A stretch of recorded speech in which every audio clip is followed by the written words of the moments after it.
Alright, welcome back. Honestly, I don't have anything else to say. I'm just gonna get straight into it. So, Chihiro got murked, so obviously we're gonna check out Chihiro's body first. For now, pay attention to the wall. Huh? I said it once already. There's a word written there. On the wall. Okay, so then I'm gonna check out the dumbbell. No, there are more important things to worry right now than a dumbbell. Okay, fine. Then I'll check out the wall then. Leave me alone. The word bloodlust is written on the wall in blood. So I don't think it's any kind of dying message. It's just too strange. But you know, that thing about writing bloodlust in blood doesn't sound kind of familiar? A murderous fiend who kills again and again using a bizarre and brutal method. And at the scene of each crime, the word bloodlust is written in the victim's own blood. They're like a ghost attacking subtly that's slipping away before the police can catch up to him. And what nickname did the internet give to this mysterious killer? Genocide Jack. Genocide Jack, the murderous fiend whose grisly attacks are famous across all the country. The ultimate murderous fiend, creating a reputation of abnormal, downright cruel killings. Okay.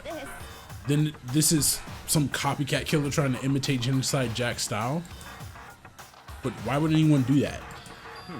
Perhaps it's the work of the real Genocide Jack. The real, wait, are you saying Genocide Jack is here in the school? no way. There's no way. But going so far to write bloodlust at the scene, I am surprised at their stupidity. I can't imagine a worse situation than dealing with a stupid murderer. What is it now? Toko. Hina was pointing towards the entrance to the girls' locker room. Toko was the last to arrive and now she was just standing there. What? Why? Why? What the fuck? She fainted. That did not sound good. Toko? Hina rushed over to the collapsed Toko and started trying to shake her awake.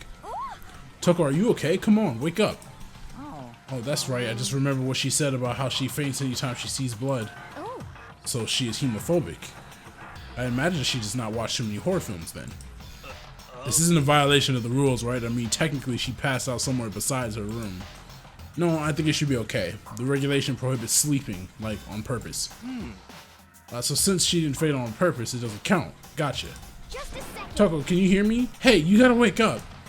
As if she heard her, Toko suddenly shot awake. As in she literally jumped up from where she was laying. It was such a strange reaction, I was at a total loss for words. She leapt straight up into the air, changing her stance as she did. In no time flat, she was just standing up. What the fuck is up with her tongue? Ignoring the physical contortions she had to go through, her motions were totally haphazard. What? Sorry about that, I was just so shocked, you know? It happens, right? Was I the only one?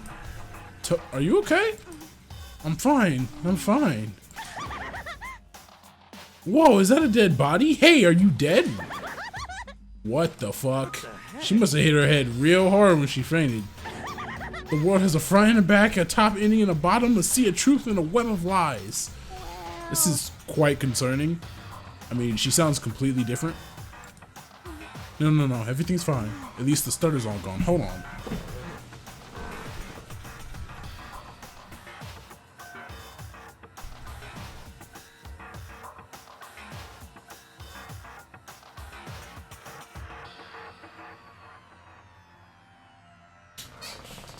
Just have to real quick do something. You see the fish tank in the back. I gotta sometimes turn that off so it doesn't catch unnecessary background noise. That's a good thing, right?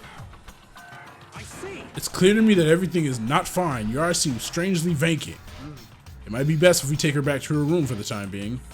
I don't mind taking her, but could someone help me? If you need help, I don't mind. Taka, could you help me?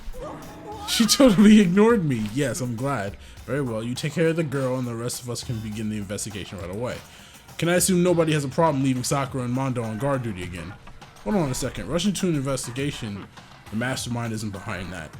After what happened last time, surely you realize that. Don't make me. There is no question that Chihiro was murdered by someone among us. Isn't that right, Monokuma?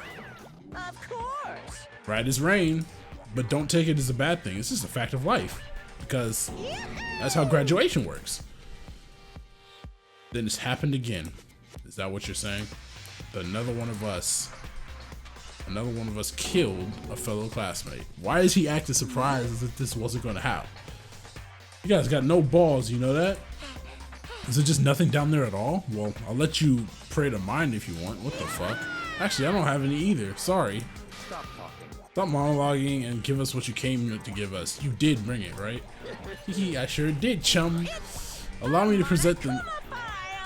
Okay, I'm gonna just skip that. See ya later. And he just dips out. Alright. Do we really gotta do another investigation? Yes. Yes, we do. Examining the corpse of one of our friends, having to suspect all our other friends. Why? I hate this. I can't take it anymore. I hate it too. I've had enough. I'm getting out of here.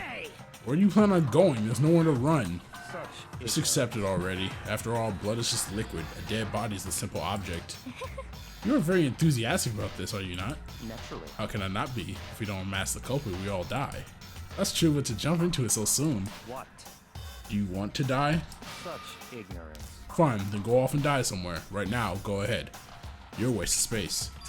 A dead body is an object. Piece of shit! Chihiro wasn't an object. Show a little respect or I'll beat some into you. Calm down. Everyone stop bickering. Listen, there's some truth in what Byaku has said. Kyoko, Because if we don't solve the mystery and find the killer, our own lives are forfeit. And if Byaku is right that Genocide Jack is somehow the one who killed Chihiro, that's right. then unless we do something, more victims could start piling up. Forget more victims. If we mess this up, we're all dead meat. Hey, hey. Hold on. If that's your worry, you don't gotta worry any longer. Any one killing game, the guilty party may only kill a maximum of 2 people. What? I don't remember any rule like that. Actually, I just came up with it. I mean, if one person went around and killed everyone, your lovely student life would all be over, right? What? In that case, why not limit it to one person? Hey. Well, in a good mystery, you don't want to miss out on at least the potential of a serial killer angle.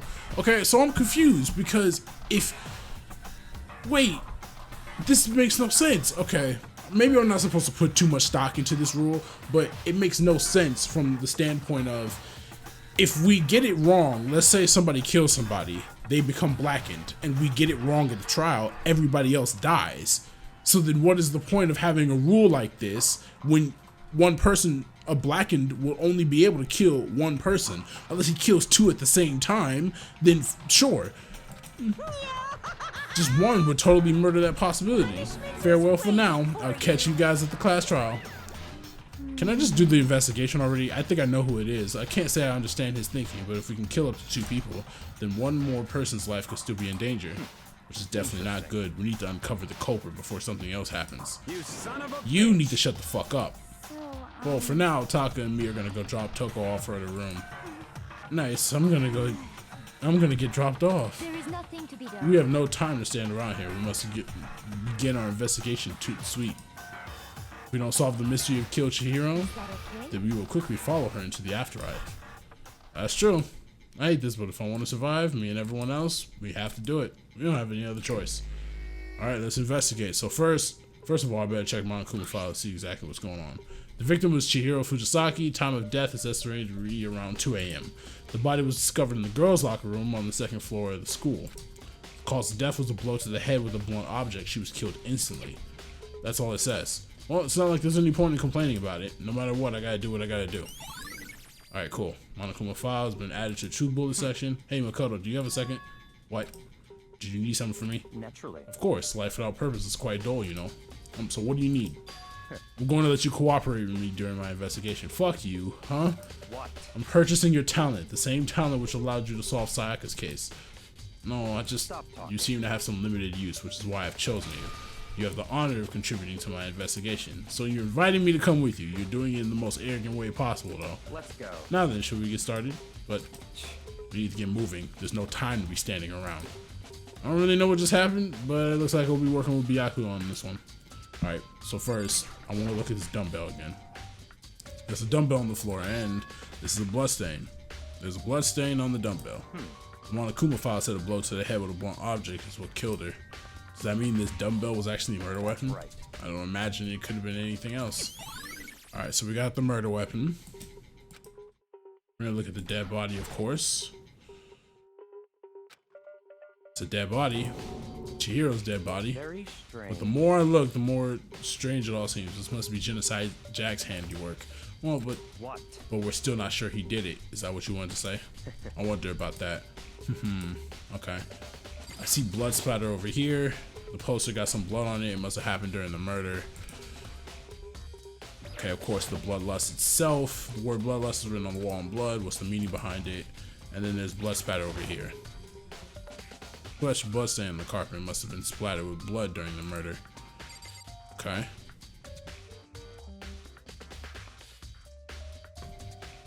I mean, sure. Let's talk. I use this locker room all the time. Now it's become the site of Chihiro's death. But why was she killed in the locker room? Actually, if you think about it, she could have been killed somewhere else than carried here. She's very light, that is true. It wouldn't be hard for someone to carry her, but still. I still think she came here on her own by choice. What makes you say that? She'd be talking a lot lately about how she wanted to get stronger. So you're saying she came here to exercise. But according to the Monokuma file, apparently she was killed around 2 in the morning. Would she really have been exercising that late? Perhaps. Hina or myself are usually in the locker room during the day, so she was probably avoiding it then. Avoiding it? Although we invited her to join us more than once, she never showed up, so I can only assume she was trying to avoid us, and instead she came to exercise in the middle of the night. However. Perhaps, but it's difficult for me to imagine she would have come alone. She did want to start exercising, but she specifically mentioned she couldn't do it by herself. She needs support from the others. Okay, that's fair. So you're saying she could have come here in the middle of the night to train in secret, but that she also would have come with someone else. It's a possibility, I think. Okay, so we got that. I want to talk to Mondo real quick. Dude had a real complex about being wet. You and Chihiro talk about it, right? All I need to get stronger. Yeah, I do remember she said that more than once. Sure did, which I guess explains the trip down here. But does she really need to get stronger that badly? You already mentioned it, but she was a girl after all. Most girls aren't that strong. I don't know, man. Haven't really thought about that stuff. Because of Chihiro's complex, I can't help wondering what it might be. See, Mondo's account is not helpful at all. Now I believe it's time for us to move on. Already? What? New clues won't magically appear by standing around here. We need to check every aspect of this case. That's true, but Let's go. if you're satisfied, let's hurry up and proceed. So push. I got caught up with the wrong person this time.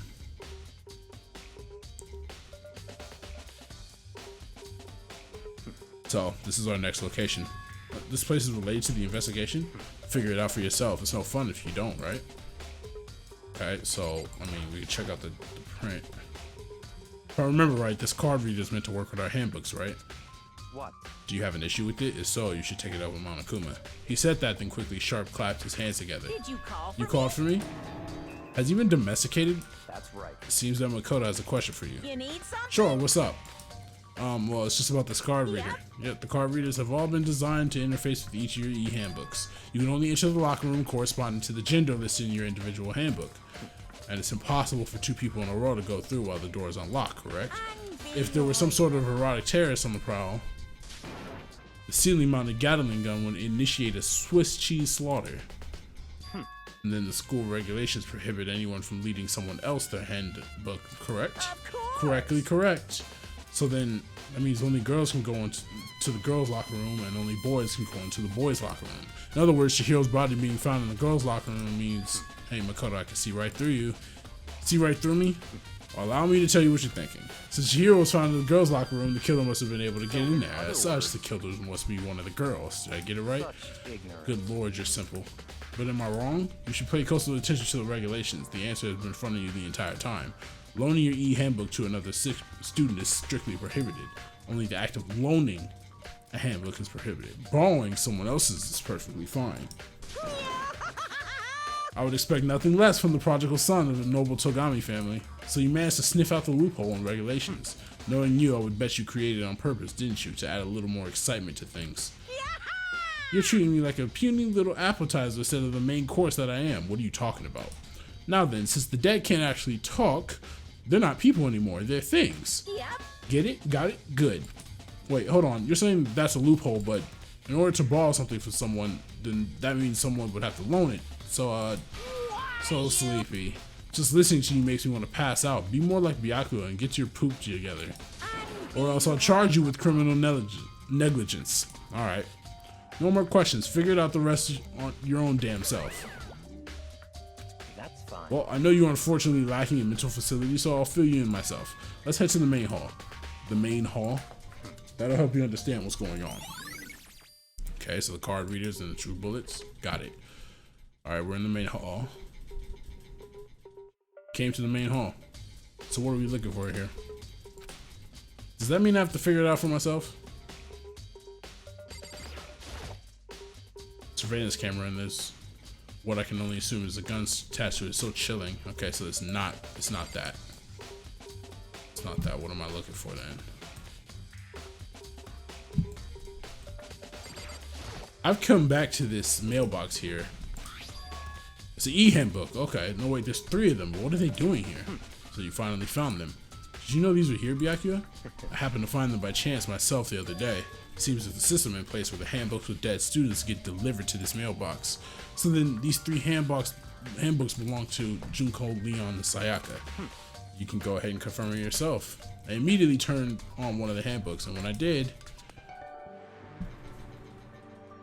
Sayaka Maizono. You're right, this is Sayaka's handbook. Now do you understand this is the key to the loophole I revealed earlier? Yeah, I feel like I'm starting to get it. You should pay closer attention to the regulations. The answer has been in front of you the entire time. Loaning your e-handbook to another student is strictly prohibited. Only the act of loaning a handbook is prohibited. Borrowing someone else's is perfectly fine. I see, yeah, now I understand. Main hall e-handbooks has been added to the true bullet section of your handbook. What? Hold on a second. What's wrong? Very strange. That's strange. One of the handbooks won't turn on. Is it broken? Whose is it? The other handbook showed Junko's name when I started it up. And the one that won't turn on must be Leon's, right? I see. It would make sense, yes. After all, he did get pummeled with dozens and dozens of baseballs. Pummeled with baseballs. The memory of it came flooding back. That cruel punishment led to Leon's death. The execution that the mastermind concocted. A cruel, heartless death. You're right, it wouldn't be surprising for the handbook to break during that kind of assault. Damn it! Hey, hey! Hey, hey, hey, hey, hey! What? The e-handbook is essential to student life here. Crucial, integral, instrumental, a super big deal. There's no way it would break that easily. But it did. If I say it wouldn't break, it wouldn't freaking break. The kid would stand up to 10 tons of pressure and it's waterproof up to 100 meters, okay? But it's still broken. You know what I'm saying? I don't care how many baseballs you hit it with, it wouldn't do crap. Oh, but even my amazing handbook has one single weak point. It does. But it's a secret. I wouldn't want you to go breaking any more handbooks. What? Then Leon must have broken it somehow without realizing what his weakness was, right? Hard to say. You know what I think? I think his handbook isn't actually broken. But you might ask, how could that be? Leaving the question hanging in the air, Monokuma disappeared. Okay, well, he's a dick. What just happened? Monokuma said it's not broken, but it's an undeniable fact it's not turning on. That's fine. Well, I don't see any connection to the case, so it doesn't matter now. You think so? Either way, something about it still bothers me.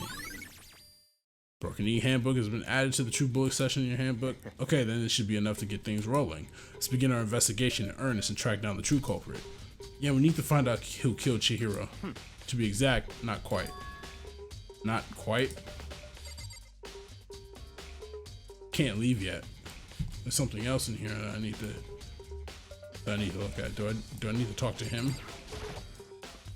What do you mean by that, Byakuya? To be exact, not quite. Certainly I want to reveal Chihiro's kill, but more precisely, I want to discover the true identity of Genocide Jack. And you truly believe Genocide Jack is the one that killed Chihiro? Don't make me repeat Absolutely. myself. I have no doubt that Genocide Jack is the culprit in this case. That murderous fiend is Genocide Jack, right? There's nobody else it could be. A murderous fiend who kills again and again using a bizarre and brutal method. They're like a ghost attacking suddenly, then slipping away before the police can catch up to them. And what nickname did the internet give to this mysterious serial killer? Genocide Jack. They say he's killed thousands of people, but that's gotta be an urban legend. Still, could one of us really be a demented psychotic killer like that? You're not wrong, no wonder. But words mean little right now. I have something that will prove it, and I can show you. Okay, I thought I was gonna be talking about the same thing, but it's not. What else can I look at? Hold on. No, it's not that. It's not that. Hold on, let me check my CPU just to make sure shit is not fucking destroying. Alright, we're good. My CPU be tripping sometimes, so. Alright, so what am I missing? I've looked at this already. That shit. Can I look at it again?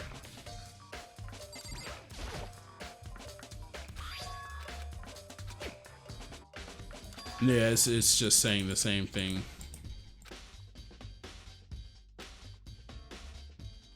Yeah, it's just saying the same thing. Okay. Can I leave? Hold on, there's still more here waiting to be checked. Yeah, I can't leave. Okay. What am I missing? This is one of the monitors Monokuma appears on. Right now it's just showing the school crest. I don't see any clues around here anymore. Okay. What the fuck am I missing? What am I missing? Yeah. What are you, bro? Buddy, you are on tweak mode. You are on tweak mode. What the fuck am I supposed to look at if there's nothing else? There's literally nothing else to look at in this room. There's only 3 things I can scan. I can scan the door. I can scan the mail. I can the door, the mailbox, and these fucking Gatling guns. Unless I'm missing something up top. No, I'm not. I'm not at all. So then what the fuck? I'm gonna talk to you again. Let me see what you got.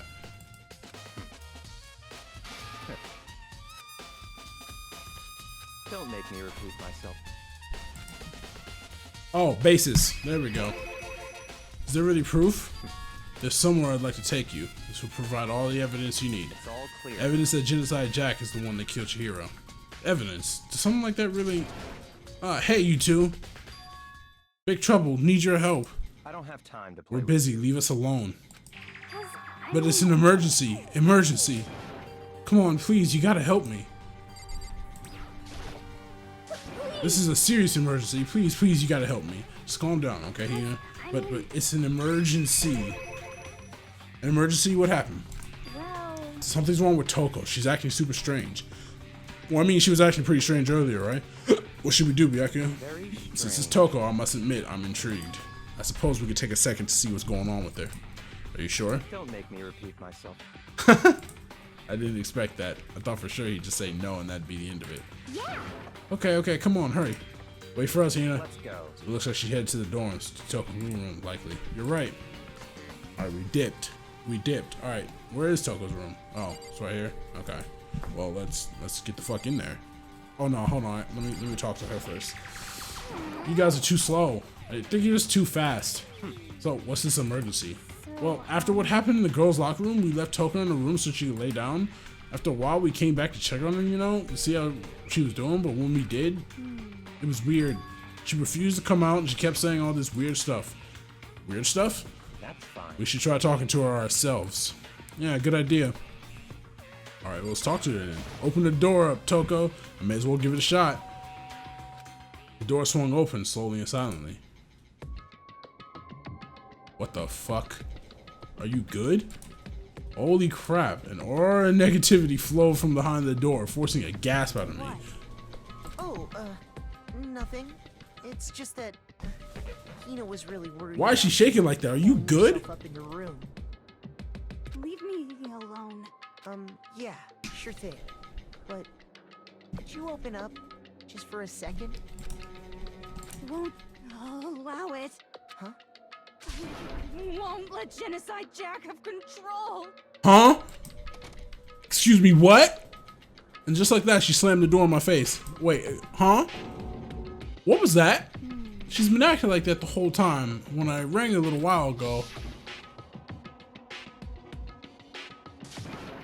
Oh, drive out the killer. Drive out the murderous fiend. Doesn't make any sense, right? I was afraid to leave her in there alone, so I tried to bust down her door, but it felt like something was holding it shut on the other side. I couldn't even budge it. Toko was scared enough to even bar her door. Does she think the same thing as Byakuya? Does she think the serial killer Genocide Jack really murdered Chihiro? Is that why Toko's so scared? But Whatever it is, I'm really worried about her. Isn't there anyone who might be able to persuade her?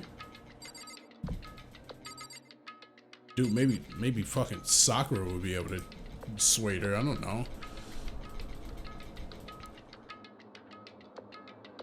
It's all confusing, to be honest with you. Hey, Byakuya, you think you could ask her to come out of her room? I mean, That's fine. sure, whatever. You're gonna talk to her, Byakuya? Wow, I guess you can be nice when you want to. Byakuya stood in front of her door, not making a sound, and pressed the doorbell. After a few moments, what do you want? leave me alone. You're so annoying. Bakula. It's Byakuya. I'm sorry, I couldn't keep our promise. But don't worry, never again. I won't let Genocide Jack have control ever again. I'm sorry, what? And with that, the door slammed shut. Even Byakuya couldn't pull it off. There's nothing else we can do. Let's get back to the investigation. Hold on. Hey, Byakuya, what was Toko talking about just now? Something about a promise? What? Oh, I have no idea. Another one of her delusions, I'm sure. But Stop talking. if I say I don't know, that means I don't know. Just let Hina take care of her. Oh, yeah, okay. I'll stay here and keep an eye on her. Let's go. Well then, let's go. Without waiting for a reply, Bakuya sped away. Byakuya! I hurried to catch up. This nigga tripping, bro. Tried to talk to him several times as we walked, but he didn't even look back, let alone say anything.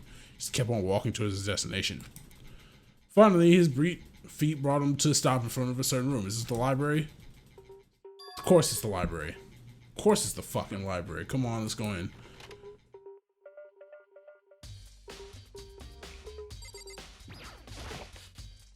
If I remember, on the other side of this door, it's the archive, right? Hurry up and go inside. Here? Let's go. It all makes sense once you're inside. The hell is this? Whoa, there's so many books and files. So much dust, too. In other I would words, say there's enough value in this place to endure the dust. Okay, there's a box, right? What is this? There's a ton of thick files stuffed onto the bookshelf. If you're thinking of looking through any of them, let me give you a little warning. Those things are filled with graphic, disturbing photos from all kinds of crime scenes. It's the kind of thing any normal person would never want to look at. Be careful. What do you mean? All those files there are investigation reports related to different cold cases. Those are internal documents for police eyes only. They're not the kind of thing you'd expect to leak. Oh? Okay. Why is there a lamp on the floor? It's a desk lamp. Oh, it's the one, same one that I saw Byakuya using in the library before. what? Do you have a problem with that lamp? It was here before, then I moved it over there. It's too dark over there, so I thought I'd put it to good use. Thanks, I guess. Is there anything else I could check in here? I checked that. I don't think I need to check the books. Books are useless. Let's move. If you pay attention to your surroundings, you're sure to discover that value for yourself. What? This shelf is stuffed tight with files. Without really thinking about it, pick one at random. Ah, you have a sharp eye indeed to select that file. That's right. That's the report on a presidential assassination. The original is kept at the National Library. It won't be declassified for another 30 years. Are you sure you want to look at it now? There's no telling whose crosshairs you might wind up in for peeking at it. Without making a sound, I'll return the file to the shelf.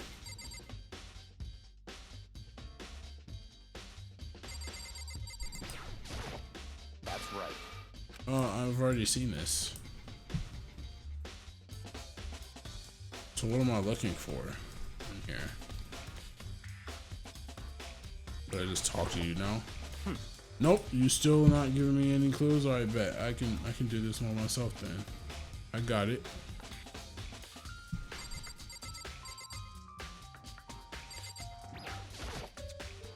There's a ton of thick files. All those files and investigation reports are just... Nope. It's the same stuff I've already seen, so what am I missing in here?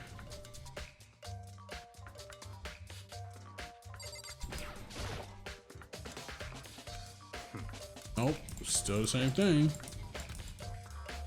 Okay, So I checked at the desk lab already. That's not gonna count. There's so many files stuff onto the shelf. What's in all these things? enough. Those documents are dangerous. Dangerous? They detail all the people who control the world for behind the scenes. Dangerous truth for a commoner. You mean like members of the Diet or something? No, I mean the ones with real power. The secret council controlling everything from the shadows. If you're ready to be disappeared for it, take a look. There are some very interesting people in there. You're just kidding, right? Am I? I'll just let it go for now.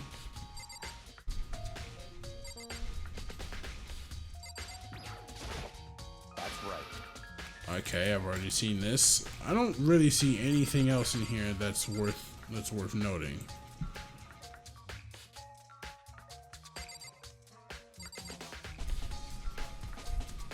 I don't see. Yeah, I don't. Yeah, I don't see anything. Are you gonna look? For now, I think I'd rather not. I don't see anything that's worth noting here. And that's just gonna throw me, yep. Okay, so then I should be able to...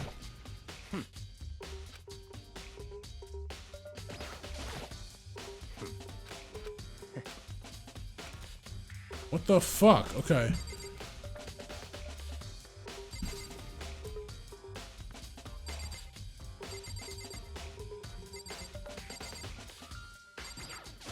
Nope, it just throws me to the same thing, so what the fuck?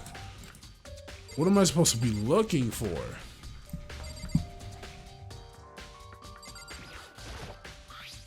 There's a wooden box. It's empty. Although judging by the smudges in the dust, looks like there's something inside. I wonder what it was. There was an extension cord plugged in there. It proved very useful while I was in the library. An extension cord, huh? So, are you finally beginning to understand the true splendor of this library? The entire reason I was interested in the library is because of this room right here. It's home to classified government documents, police records, things no ordinary person would see. Isn't it magnificent? This can't be for real though, right? Such ignorance. It's your guys' problem. Anything that doesn't fit into your preconceived reality, you label it a lie. Well, it's not that. It's not like I totally refuse to believe it, but I mean, there's just so much. How could anyone have put all this together? I suppose it goes to show just how much Hope's Peak truly wields. Or perhaps Mastermind may have wanted to provide us with enough entertainment to keep us from getting bored. It's no use. I can't keep up with all this. It's just too unreal. What's wrong? You still can't believe it? What about you? How can you believe it so easily? Things like that are usually impossible. What? What do you mean, usually? Usual, normal, ordinary, simple. Those things don't exist anywhere in the real world. If you don't understand what they actually represent, you don't understand the nature of anything. You don't pull your punches, do you? Besides, what you consider usual is based on your common sense, right? What makes you think your own common sense applies to me at all? The documents gathered here are genuine. I have reviewed them multiple times, so there's no doubt. Hold on a second. You said you've read all these documents more than once, but all this has to be like top secret confidential stuff, right? So why? My family has a reading room just like this at our home. Ours is bigger, of course, and not as dusty. Huh? Members of the Togami family have access to a variety of government-related documents. That includes foreign powers as well as domestic. How is that possible? So in I already told you there's a secret council that controls the world from the shadows. My family is a member of that council, and I have within me the bloodline that will allow me to one day bend the world to my will. But to become such a ruler, I must know all levels of this world backwards and forwards. So whenever I have time, I like to review whatever documents and materials that interest me.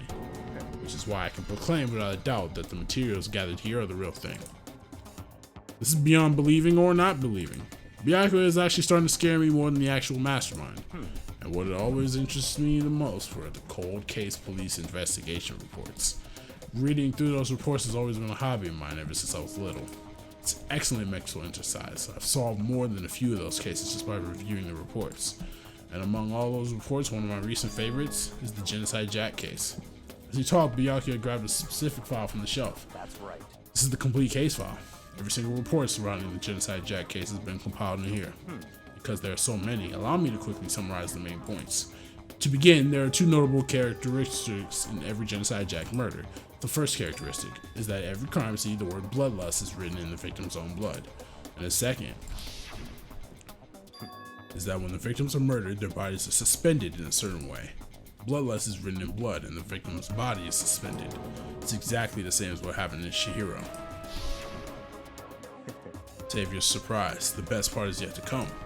For the second characteristic, where the victims are suspended, the only ones who knew about that particular fact were members of the police and other higher-ups.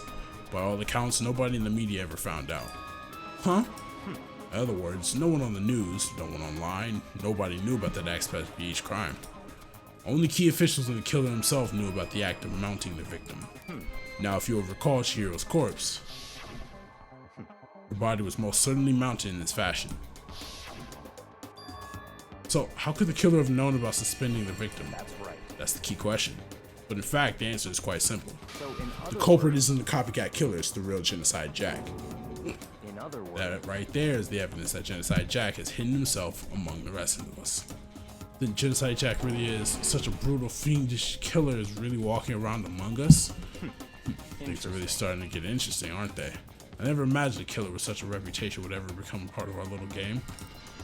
Now, don't you think it would be a good look for you to take a look at what I've already seen? You might just manage to ferret out a clue or two. If you get down on your knees and begs, I might even show you myself. Can I leave?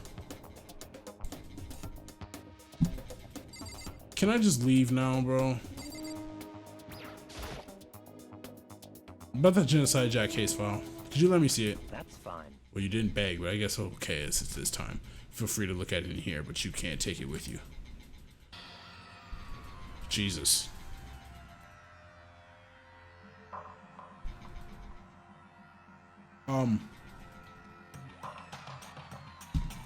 Thumbnail? Thumbnail. Suddenly my hand stopped. I had reached the page where photos from the scene of each crime had all been collected. The names of Genocide Jack's victims ran on for several pages. Ken Harda, 32. Toshihiro Honda, 17. I'm not reading all these names.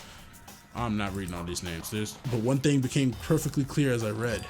All the killer's countless victims were killed and suspended in exactly the same way.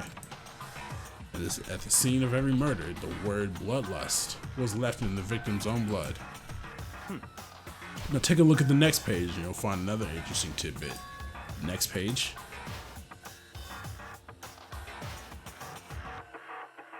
Profiling results. All the crimes took place either on weekdays at night or during the holidays. Either day or night. The most common time for the killings to take place was on holidays in the afternoon. Based on these facts, it could be just suggested that the suspected may be a student. Evidence suggests that the suspected lingering the scene, but when they did leave, they were in a panic. Because an eyewitness has never come forward, it's unlikely that there was any external reason for this. This confused behavior suggests that the subject may potentially suffer from dissociative identity disorder. So in other words, The key point here is that the culprit may well have a split personality. A split personality, like the kind of thing you see on TV.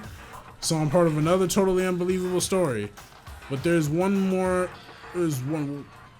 this one is way more unbelievable than anything else up until now. Or maybe it really isn't. I don't know. I feel like my mind is gone numb. Can we get the hell out of here now?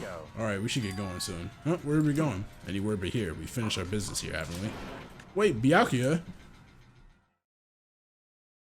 As usual, Byakuya turned and left without a word. I hurried out to the library to catch up.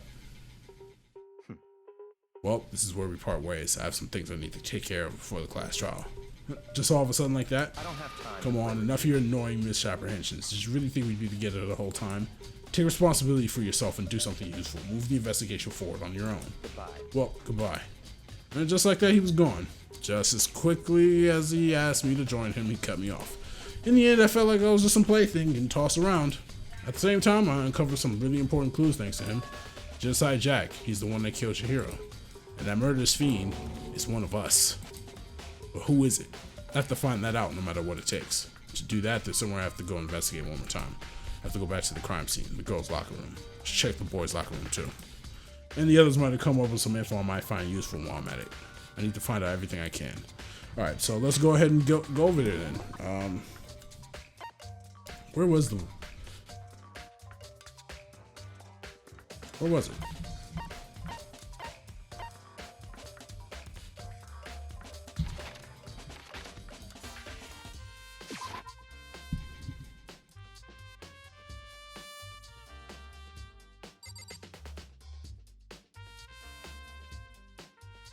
Okay. I want to talk to you. Da-da-da-da-da. Hifumi has discovered evidence revealing the identity of the culprit. I feel as if Another stat increase for me. Evidence? What did you find? I cannot reveal that just yet, but I guarantee that what I found will steal the killer's breath from his lungs. Are you sure about that? Oh yeah, Miss Ludenberg says she witnessed something worthwhile too. Really? What did she see? Well, You refused to tell me. would It's like when a girl bullies the boy she likes, right? Right? Okay, so where's Celeste now? Warehouse by the dorm. She was there, but at the same time not there. What's this gonna be? Alright, I need to go into the boys' locker room.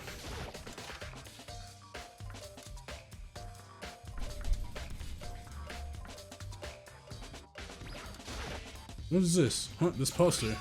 It's a popular boy band called Tornado. Somehow it doesn't quite seem to fit in the boys' locker room. Yeah, no, it doesn't. There's a strange stain on the carpet. What is it? Did the carpets get switched?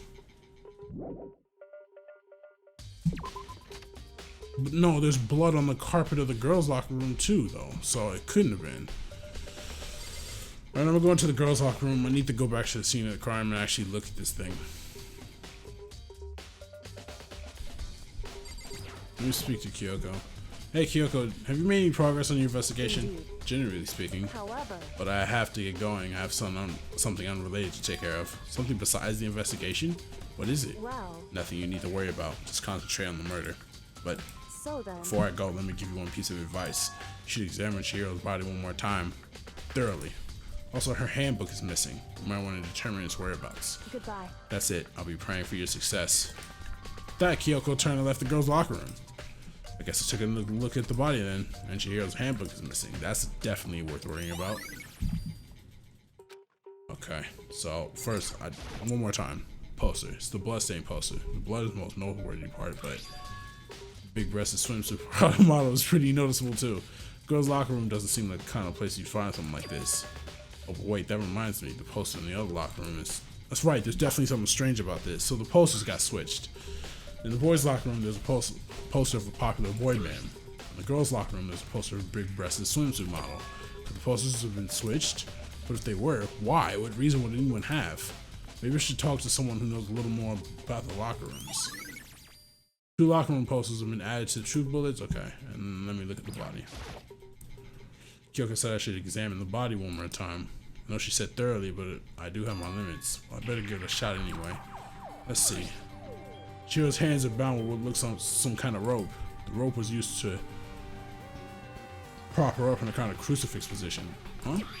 This rope has a plug. It's the extension cord. It's not a rope.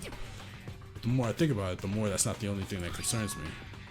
Chihiro's fatal injury was a blow to the head, which means someone struck her in the head in order to kill her. That's right, there's the issue of her being suspended and the fatal blow. At first I didn't see any reason to think too much about either of them. But seeing them again after looking through the Genocide Jack file, something's not quite right. Yeah, they killed them with sisters. What does this all mean? Okay, well, one thing most likely to tie all these mysteries together is the true nature of the rope that was used to suspend Chihiro. To figure that out, there's a certain place I need to revisit and look over again. Plus, it might help to look at the Genocide Jack case file one more time. First, before I do that though, let me talk to Sakura. You spend a lot of time exercising in the girls' locker room, right, Sakura? Of course. I've used it nearly every day since it opened up. Sometimes he and I use it together. Okay, then let me ask you something. Do you think the posters on the boys and the girls' locker rooms could have been switched? I'm sorry. Sorry, I can't really say. I never really paid attention to the posters. I see. However, But there is something that's been bothering me about the locker room. You see, I like to drink a little protein coffee every time I finish exercising. You have protein coffee? In the warehouse. It's not the highest quality, but I don't have a lot of other options. I mix protein powder with coffee and down a glass of it after exercising. Anyway, the other day I spilled some on the carpet in the girls' locker room and left a stain. A stain? But I don't see any stain on the carpet now. of course. Exactly. I noticed earlier the stain has disappeared.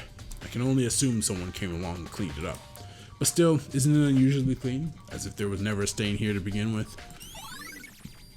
Disappearing stain has been acting to the truth. I mean, the blood splatter's right there, so what, I don't know. Need the girls' locker room? Yes.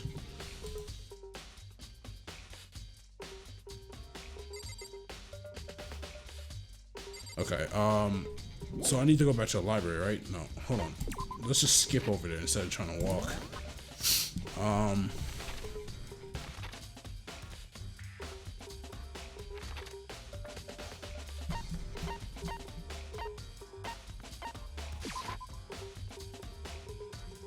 Okay, so now we can get over here to the library.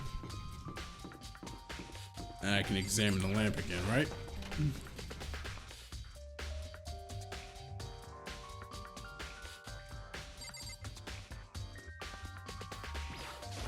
No, that's... I didn't want to look at that. I wanted to look at this. The lamp. There we go. The lamp won't turn on. Well, I see it's not plugged in.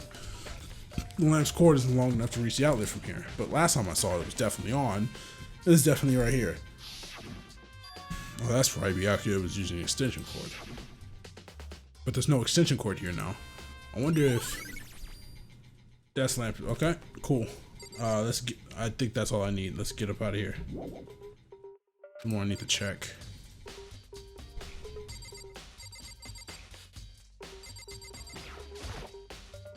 There's a thick layer of dust on top of the desk. Maybe some kind of clue here? No. Oh yeah, I need to look at the Genocide Jack folder again, right?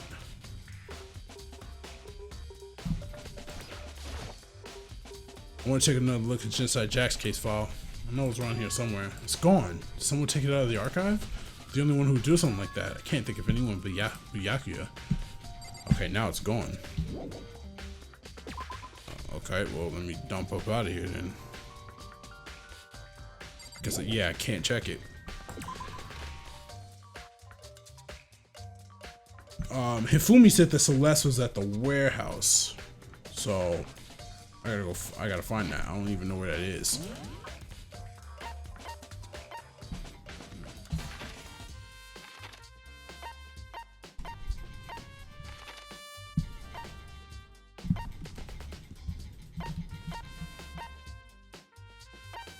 Okay, so I know where it is. What the fuck? Okay. Skip over here.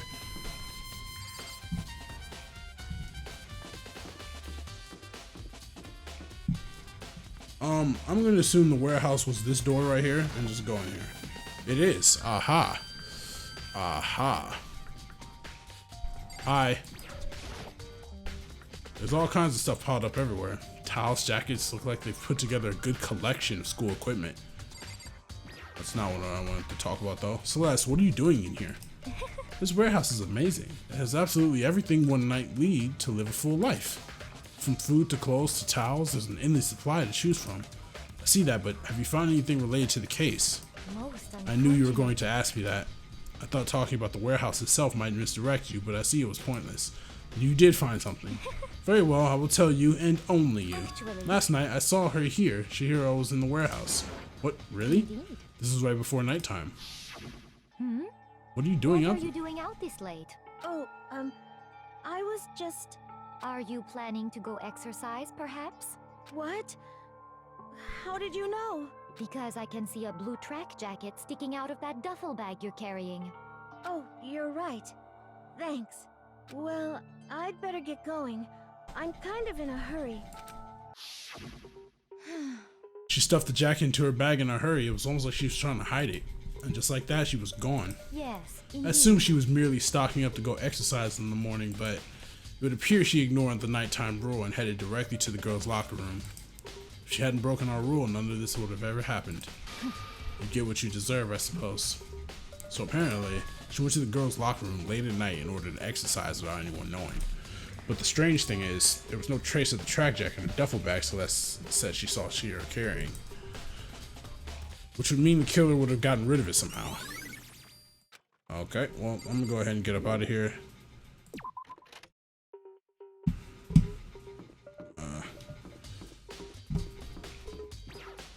I saw Hina over here in the dining hall. I want to see if there's anything else. Oh, Hina, how's Toko doing? Same as before, she won't come out. She keeps on mumbling something about Genocide Jack. So I just left her there. You left her? My head was all swimmy and I was getting pretty hungry. Yeah, Oh, but don't worry, I'm gonna head back as soon as I'm done eating. Toko's not exactly pleasant, but I'm still worried about her. Speaking of which, what are you eating? A donut, of course. Of course. There's two things I'm sure God created. Outer space and donuts. Okay, you're an airhead, but you're cute, so. Really? I bet Chihiro would have liked to eat more donuts. Maybe that was her one big regret. I should have tried to spend more time with her.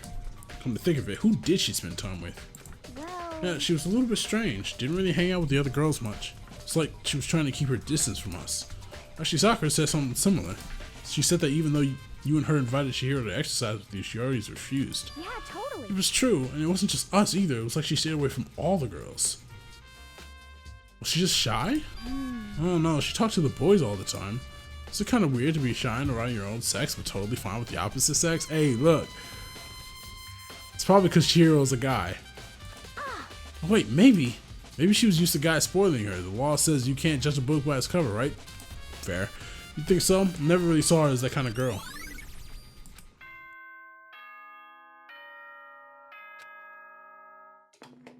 What is this? What's going on? I'm getting tired of waiting. Shall we just plunge right in? Oh, shit. The moment you've all been waiting for.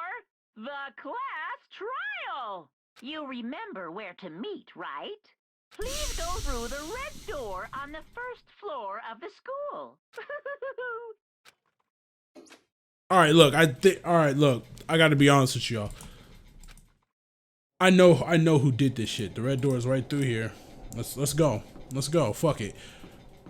Y'all about to see a mastermind. First off, I need to check something because this is like my shit start going crazy when it's class trial time, like my CPU, but let's do it. Is everyone ready to, what? Am I blind or are we missing someone? Yo. Yeah, Toko's not here. And Toko is, you really don't remember? Kidding, I'm just kidding. How could I forget that little nut job? She's a crucial part of the class trial this time. Okie dokie, I'll go ahead and drag her out here, kicking and screaming. Just one moment, please. And just like he said, a few minutes later, he reappeared, dragging Toko behind him. What the fuck? I told him I didn't want to, but he forced me. I can't believe you drag a girl around. What's up with this girl? So now everyone's here, right? Okay then, hustle onto the elevator and let's get the show on the road. I'll see you guys down there. Let's go. So, shall we get going? It's time to find out who killed Chihiro.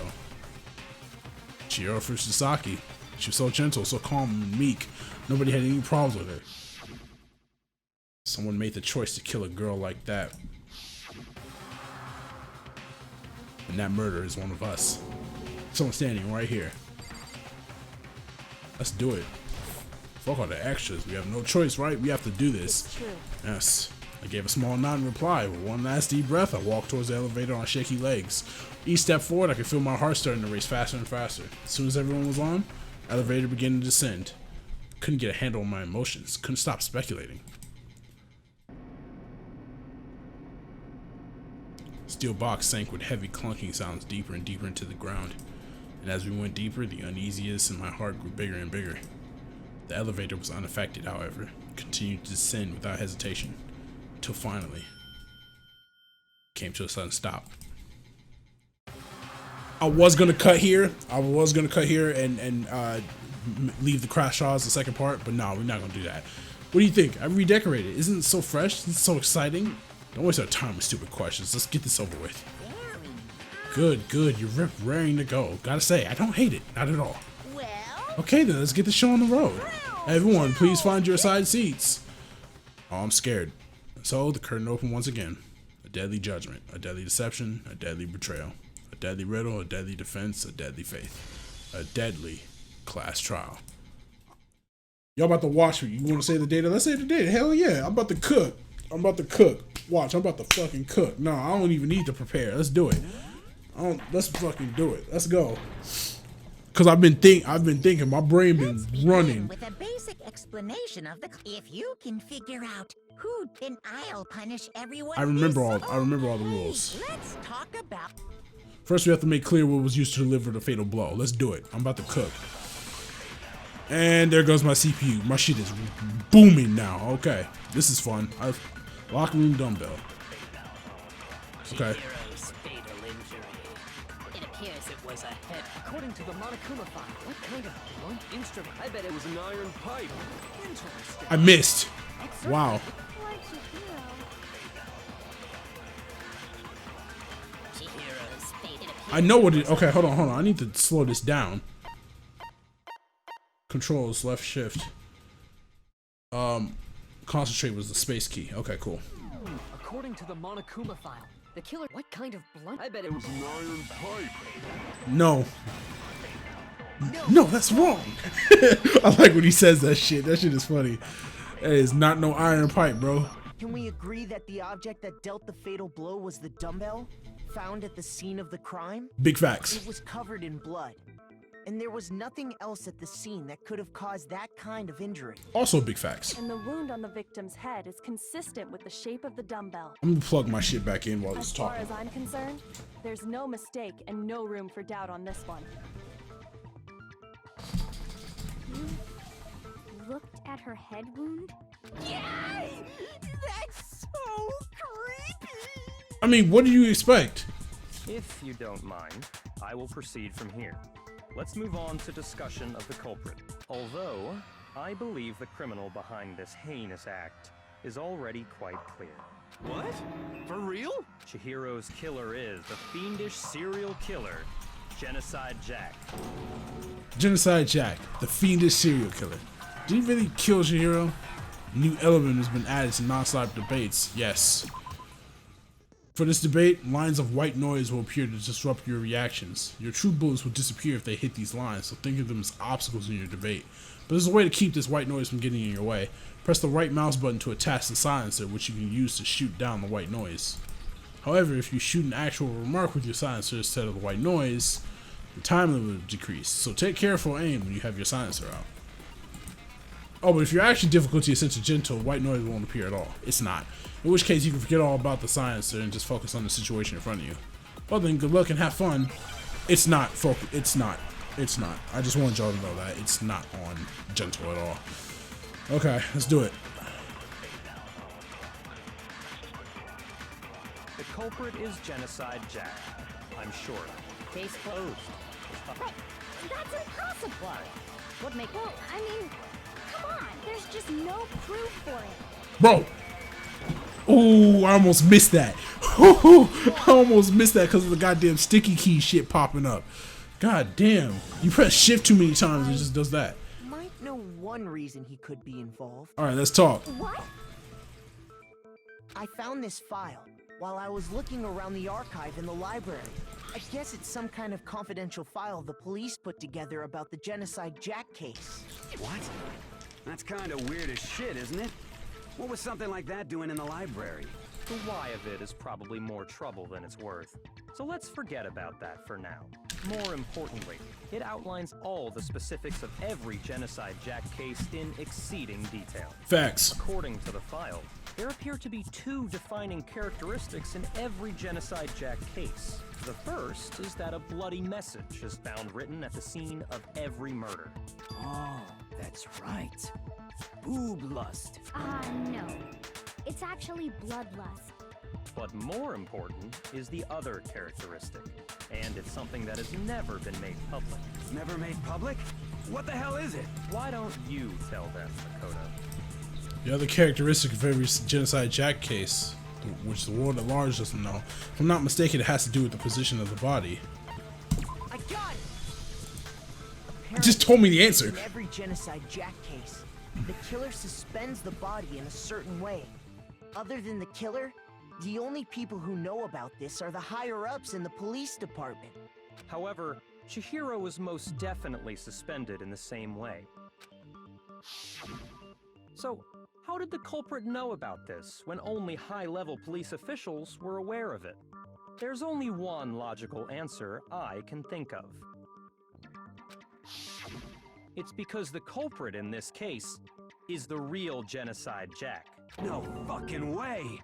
You're saying Genocide Jack is one of us? Yes, in fact, it's Toko. Oh shit! Oh! Genocide Jack's true identity is Toko Fukawa. We out here. Oh, we spit. Okay,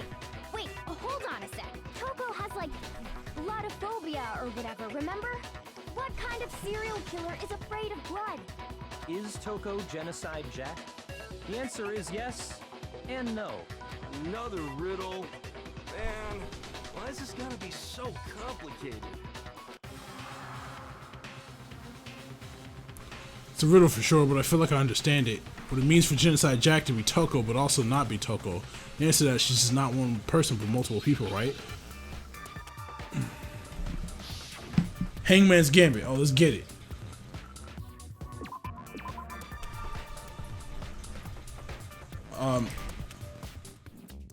What?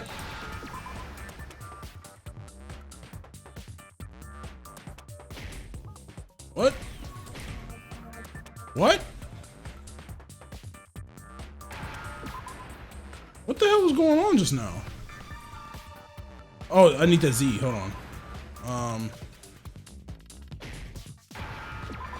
Okay, I gotta hit it more than once. Now I understand. That was weird. I didn't understand what was going on for a second. Is it because Genocide Jack has a split personality? Big facts. I mean, I'm pretty much knew that Toko was Genocide Jack as soon as she said, "I'm not gonna let Genocide Jack control me." They thought that the suspect might have, what did they call it? Dissociative identity disorder. Oh, okay. But still, to go and say that about Miss Fukawa is... Perfectly acceptable. Is it? Toko's strange behavior after seeing the body is proof enough that she has a split personality. The one thing that shows that Toko could have split personality, it's telling me the answers. You're talking about how she started acting totally different than usual, right? That's right. Think back. She fainted when she saw Chihiro's corpse, and then, when she woke up... I'm fine. I'm fine. Yeah. Oh, is that a dead body? Hey, are you dead? She must have hit her head real hard when she fainted. Yeah, she did hop right back up. The wall has a front and back, a top ending, and a bottom, a sea of truth, and a web of lies. This is quite concerning. I mean, she sounds completely different. She was acting funny, that's for sure. That melancholy tone of hers completely disappeared. Don't go assigning adjectives to my tone without permission. Not to mention, once she regained consciousness and saw Chihiro's body again, she was utterly calm. In other words, within her is one personality that can't handle blood, and one that obviously can. So when Toko trapped herself in her room, it's because she was scared of Genocide Jack? Why would she be I won't let Genocide Jack have control. I'll drive out the killer, drive out the murderous fiend. The reason she locked herself in her room wasn't to keep other people from getting in. It was to keep her other personality from getting out. What? Toko was afraid. Afraid of the murderous fiend inside of her. Of killing even more people. How? Yeah. How can you know all this? I do believe you misunderstood her. What she's trying to say isn't, how can you know all this? No. What she wants to know is, how could you tell them? Huh? Last night, just before Monokuma gave his motive speech, Toko and I had a strange conversation. She told me a most interesting story. She said a murderous fiend lived within her, and she was afraid it could appear and attack at any time. And that trepidation is what's caused her to have such a bleak attitude. Isn't that right, Toko? This is all a lie. Right, Toko? You said you wouldn't tell anyone. You promised. I can't believe you lied. You have only yourself to blame. You came to me with your tragic little story. I didn't ask you to. I can't stop grinning. It's the real world, not some romantic. You know why I'm grinning? Cause I don't like Toko.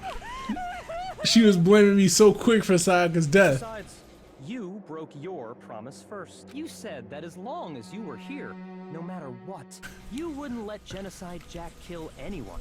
But in spite of that promise,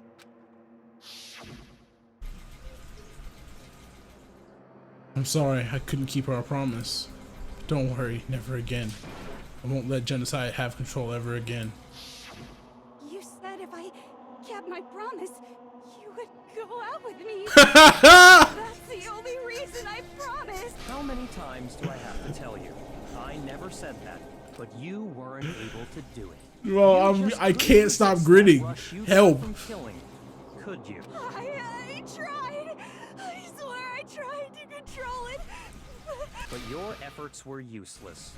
What a disappointment. I hate you. Well, the opening act is nearly finished. All that's left is to hear from the person in question directly. The person? You don't... Okay, how do you... Toko's body suddenly lunged backwards. The huge thud echoed across the room, but in the next second... Are we tripping? Oh yeah, we tripping. Hello there. Is it me you were hoping to see? Oh yeah, we're tripping. What the heck? So you figured it out, huh? Well, whatever. What are you gonna do? I'm the ultimate murderous fiend, Genocide Jack! Or better yet, let's go with Genocide Jill! What the fuck is this? Toko, what happened to you? Not Toko. That's a loser name. And what happened is a textbook split personality. So what if one of them happens to be a serial killer? You should turn a blind eye to one's faults. I don't like this. I'm scared. So intense. Like they say, sound in murderous mind, sound in murderous body. This one is so different from the one we've come to know. Yes, well, the world is composed of a front and a back, you know. Just like how every inning has a top and a bottom, or how in the depths of every truth lives a little lie. Bro, this girl's crazy. Dark and gloomy soul lives another that shines as bright as the sun. I'm not having fun anymore. This is the murderous fiend Genocide Jack. This is beyond insane. Miss Jack, Jill, can I ask you a question? What's up? Some of us think you might be the mastermind behind our entire situation. What are your thoughts on that? Well, I'll tell you. I am the mastermind of all masterminds. What? Just kidding. Then it's not true? Of course it's not true! How dare you try to link me to that creepazoid? And another thing, the police and government and society in the outside world are totally powerless! I mean, they just let this idiotic bloodthirsty maniac go buck wild all over town! Sure, I'm a bloodthirsty maniac, but life is pain, right? To live is to hurt other people. That's not true. It's a necessary evil if you want to survive. That's not true. The act of living itself causes pain for everyone. That's not true at all. Just kidding again. Oh. No. This should be enough to convince you. This murderous fiend is responsible for Chihiro's death. There's clearly a motive, so there should be no doubt. A motive? Remember what Monokuma told us? If someone didn't murder and graduate within 24 hours, an embarrassing memory or secret would be revealed. Well, let's assume that Toko's secret was about Genocide Jack. If a secret like that came to light, Toko's life would have undoubtedly been forever ruined. Facts. So she had a very clear motive to never have that side of herself exposed. Okay. Interesting. Very, very, very interesting. But sorry, as much as I hate to admit it, I'm not the culprit. Huh? But I cannot imagine anyone other than you could murder someone in such a bizarre fashion. Maybe so, but nevertheless, it's the truth. Do you really expect any of us to believe you? Yeah. I could never believe a word you say, you monster. Maybe. Maybe she's totally right about that, but something's still bothering me. What she said. I need to get some more details about all this. Let's get it. Non-stop debate. Hell yeah. Let's make arguments. Let's make moves. Status of the dead body. We got some bullets. We're shooting. Sorry, but I didn't kill anyone. You say that, but do you really expect any of us to believe it? Perhaps if you had an alibi, that would change things. Oh, an alibi, huh? Now we're talking. This is weird. When you compare your past murders to this incident, the modus operandi matches completely. What? No, that's wrong. Hey! We here. I'm on your ass. Are the methods of murder really exactly the same? I'm not so sure about that. I think there's a slight difference between the Genocide Jack cases and this one. Huh? How's it any different? Uh-oh, you don't know? Well then, human garbage, let me tell you! This girl is really fucking crazy. I murder with passion and conviction. I can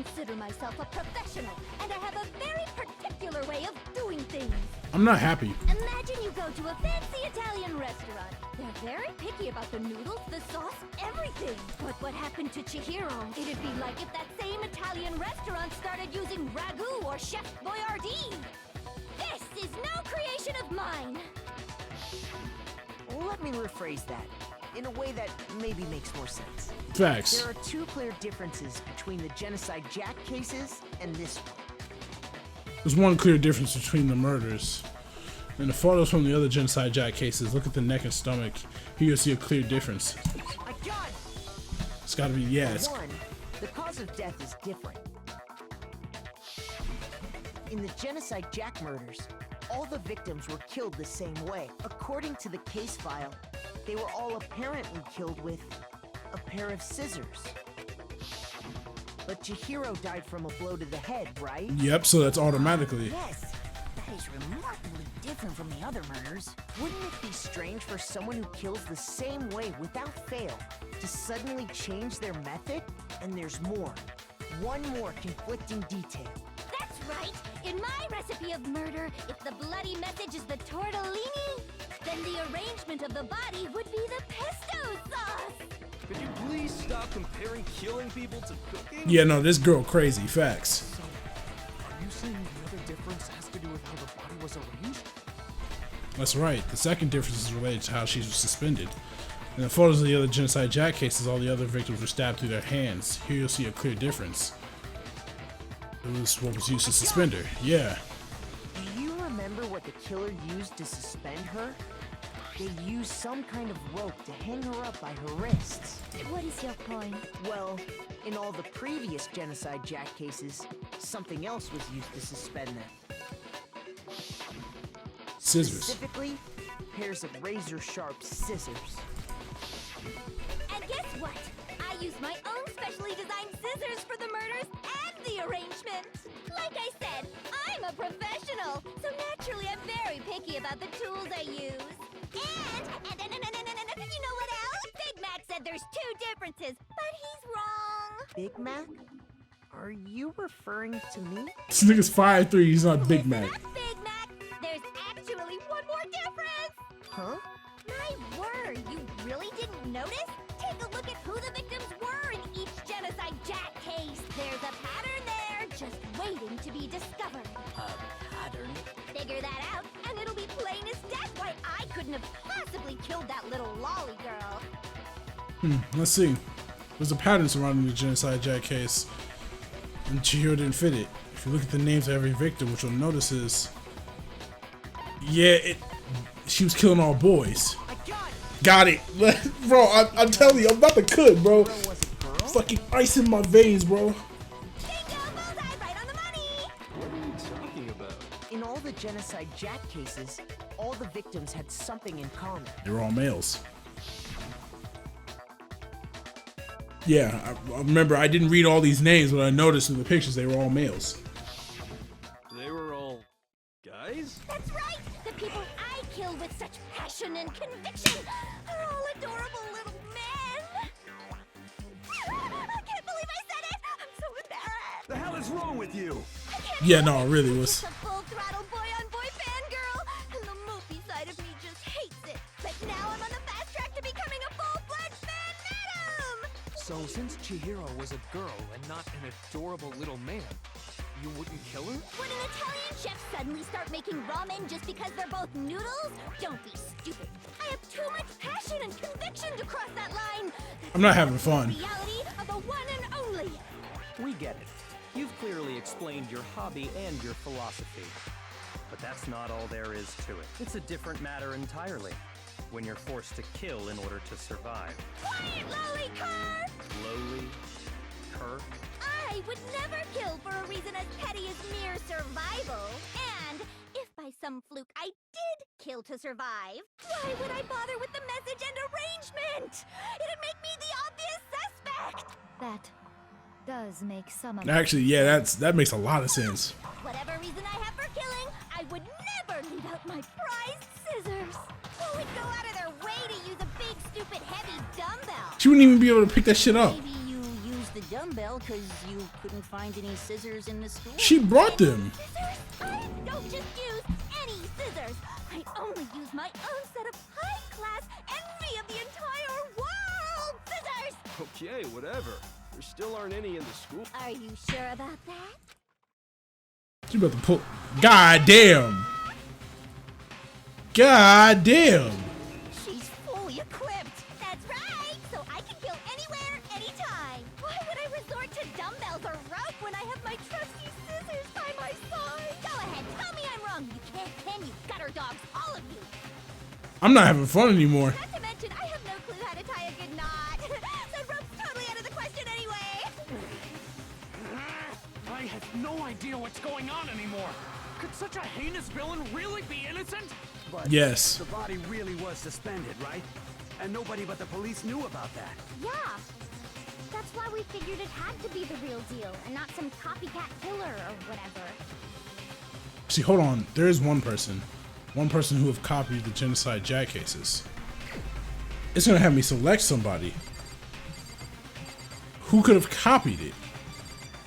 Oh, what do you mean? Who could have? The only one who could have known about it. Here's my answer. Byakuya, it's possible you could have found out, isn't it? You'd have no problem gaining access to classified government documents or internal police records. Plus, you'd already looked through the Genocide Jack file before this all happened, hadn't you? Are you saying Mr. Togami did it? Then the reason he pushed the theory of Genocide Jack being the killer so hard. It wasn't him, but Because he wanted to pin the crime on her. So, he rearranged the scene to disguise it and make it look like I put my stamp on it. The adorable glasses man was behind it all. Oh, I'm on fire! Well, Byakuya, what's your response? I see. So now the suspicion falls on me. this nigga smiling. Must ask, He about to cook. when would you say I began acting suspicious? Surely you must have an answer. Looking back and thinking about it now, the way you were acting right before we discovered the body was a little strange. In the locker rooms, suspicious, very suspicious indeed. Wouldn't you agree? Suspicious? It seems nobody searched the locker rooms. Let's start with the girls' locker room. Yeah, he went right to the crime scene. Go to the girls' locker room right away, right? But since you're a guy, I should have naturally thought of the boys' locker room first. Is that what you want to say? The victim was Chihiro, a girl. Hence why I said we should check the girls' locker room. nothing strange about that. On the contrary, there's something very strange. Okay then, what's so strange about it? How did you know? Go ahead. Share with the rest of the class. There's a clear contradiction in what Byakuya just said. I need to make it clear to everyone. New element, yeah. Truth flashback. If you aim at a weak spot and hold down the left mouse button, then you'll memorize that weak spot. This memorized phrase can only be shot once as a single truth bullet. As you shoot or change the truth bullet, it will disappear from your truth assembly.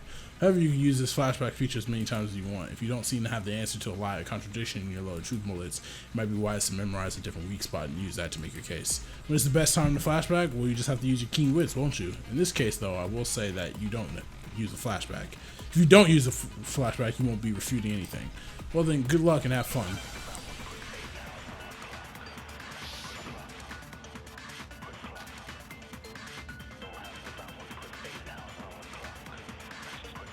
Wait. So, you said Byakuya was acting kind of weird before we found the body. But he was acting weird... how? Hold on. I need controls. Real quick. I need controls. I forgot. There's supposed to be an absorb button.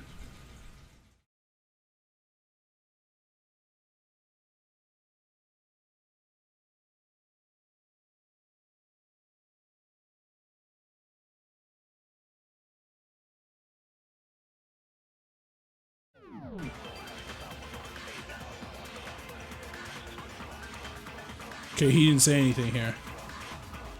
That's a natural reaction for any guy. The victim was Chihiro, who was a girl. How'd you know that? Wait. What? What do you think? Ah, fuck. So, you said Byakuya Byakuya was acting kind of weird, but he was acting... If you're presented with the opportunity, that's unnatural. The victim was, so of course I would suggest we check the... There was no time for... What's so strange? You wish you'd taken me with you.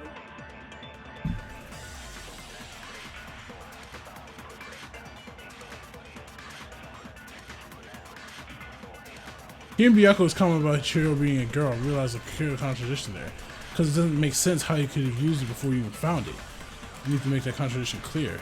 So, you said Byakuya was acting... He was acting... If you're presented with the opportunity to check, that's unnatural. The victim was Chihiro, so of course I would suggest we check the girls' locker. There was no time. What's so strange? You wish you'd taken me. No, hold on. There's a contradiction there. Hold on. I think... So, you said Byakuya was acting... But he was acting weird. If you're presented with the opportunity, that's unnatural. The victim Was Chihiro. who was a girl. So of course I would suggest we check the girls' locker room first. There was no time for pointless distractions. What's so strange? You wish you'd taken me with you. Okay, I think I got it now. Hold on, I got it. So, you said Byakuya was acting Yeah. kind of weird before we found the body. What? Shoot! What just happened? So, you said Byakuya was acting kind of weird before we found the body. But he was acting... If you're presented with Oh, did I not switch my book? The victim Was Chihiro. No! Come on, I'm fucking up. I am fucking up. Hold on, my bad. Okay, I'm gonna get it right now. I got it. So let me skip. I gotta skip through. I only got 2 hearts. Goddamn. Alright, so let me focus. Okay, I got the bullet. Of course I was. There was no time. What's so strange? You wish you'd taken me with you.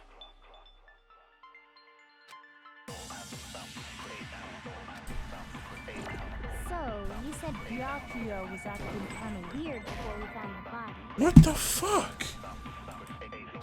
Shoot! I'm about to lose a heart. I lost a heart. What am I doing So, wrong? you said Byakuya was acting kind of weird before we found the body. But he was acting weird... How? I think I got it. Oh, hold on. I got it. I know if I'm doing one thing wrong, I've done it twice now and fucked up and almost lost hearts from it. So now we just do this. So, you said Byakuya was acting kind of weird before we found the body. We get this. He was acting... If you're presented with the opportunity, that's unnatural reaction. The victim Was Chihiro. There we go. Oh my goodness. I don't know why I kept fucking up on that. That was ridiculous. I'll tell you what's so strange about that, because up until we actually discovered the body, we couldn't have known who the victim was. So your claim that you went to the girls' locker room first because Chihiro was the victim doesn't hold up. I see. That's a good answer, I must admit. Interesting. Very interesting indeed. But your reasoning is still too weak. Huh? What's wrong? Is that it? Surely you've got more than that. Go ahead. Show us. What's with Byakuya's attitude? It's like he doesn't even care. Got him cornered, but he's acting like he has nothing to do with What's him. the matter? You're not finished already, are you? There must be more to it. There is. I think. There is more to it. Think about it. We just talked about the differences between this case and past Genocide Jack incidents. The proof you're looking for is hidden in there. Oh? Proof that I'm the culprit, you mean? The differences between this case and the other Genocide Jack murders, the evidence that proves Byakuya is responsible, is hidden in there. What could it be? Let's do another True Boy, right? Yeah. I wasn't cooking that last one, but we about to cook. It's all good. What? The difference between the cases? You want me to explain it again? When I wasn't killed, I used my very own special scissors. Okay, I used facts. those same scissors to arrange the body. Okay, facts. But Chihiro was suspended with... It was some kind of rope. Was it not? That's right! It absolutely was! Then there must be something very fishy indeed about that rope. Hey, Byakuya, where'd you get it from, huh? I'd never seen that rope before in my life. Cap. No, I can't shoot it. No! What? I can't focus. I couldn't focus. Okay. That's cap. All right, I got you. Hold on. I literally, I don't know why I couldn't focus, but whatever. Hey, Byakuya, I'd never seen that rope before in my Shut up. No, that's wrong. Dummy. That was an extension cord and you was using it the whole time. Bitch ass boy. Actually, I'm pretty sure you have seen it before. Because you see, that rope, or should I say, that extension cord? What? An extension cord? I'm on that ass.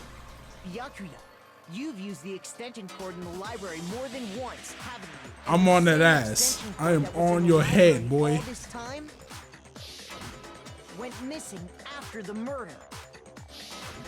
And there's no way someone who uses that extension cord Yeah. as much as you do wouldn't discover that fact. And Byakuya must be the one who took the extension cord. I can't imagine any other possibility. Okay. Facts. That's really what you think? Then your conclusion is something like this. I killed Chihiro in the girls' locker room, then hung her up and wrote that bloody message. I intentionally made it look like Genocide Jack was behind it. Is that about right? He's doing it again. He's totally calm, totally unconcerned, because it's not him. It's not even involved. What's wrong? I asked you if you think that's what happened. Hell yes, that's what happened. So that's it, right? Byakuya's the killer. I don't disagree with not disagreeing. He kept calling this a game, right? So he'd be totally willing to do something like this to win. Sorry, but could we hold on just a second? I think we need to talk about this a little more. Yeah, we use it. We big braining. Do we really need to? Nah, we big braining. Big brain. I know, but still, there's something that's still bothering me. Is that right?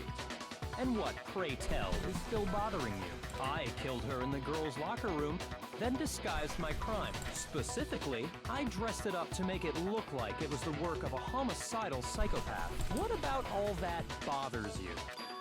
Wait, what was that just now? Something's not right. Chio's body was definitely found in the girls' locker room, but does that mean... Can't we just accept what Byakuya said is the truth? No, I don't think so. There's definitely something about what he said. I got it! We cooking. You say you killed Chihiro in the girls' locker room, right? But are you sure about that? Isn't it possible that the murder took place somewhere else? How disappointing. What kind of question is that? Even in the world of disappointments, this is a true letdown. She was found dead in the girls' locker room. There is absolutely no question about that. How Yes, could there the is. scene of the crime have been anywhere else? Well, I think it's entirely possible that she was killed somewhere else, then carried there later, along with the rest of the murder scene. The rest of the murder scene? Oh, yeah. That was awfully specific. Please tell me you have a reason for saying all of that. I do. believe I do. Hey, Byakuya, did this take you off guard? The story suddenly moved to the crime scene. Byakuya had been so confident up until now, maybe Byakuya never even realized that the actual scene of the crime could have been somewhere else. Don't just move on without permission. What do you mean she was killed somewhere else? Come on, Makoto. If there's any chance the murder took place somewhere else, let's see the proof. I got you. Evidence shows the murder took place somewhere else. There's something that was switched between the boys and girls' locker rooms. Well, I mean,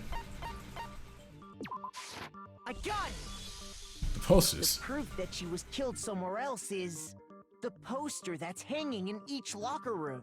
Your proof is some posters? The poster in the girls' locker room was a picture of a big boobed supermodel. But don't you think that's kind of strange? Why would the girls' locker room have a poster like that? I bet those massive jugs of hers were totally fake! Alright, I fuck with you. Meanwhile, the boys' locker room had a poster of the super popular boy band Tornado. Again, that doesn't really seem to belong in a boys' locker room. So you're saying that maybe the posters were switched? And there's one other thing I noticed about the locker room. You know what I'm talking about, right, Sakura? You're referring to my protein coffee, aren't you? Protein coffee? While I was in the girls' locker room earlier, I spilled some protein coffee on the carpet, but I noticed that after the murder, the stain had been totally scrubbed away. It wasn't scrubbed.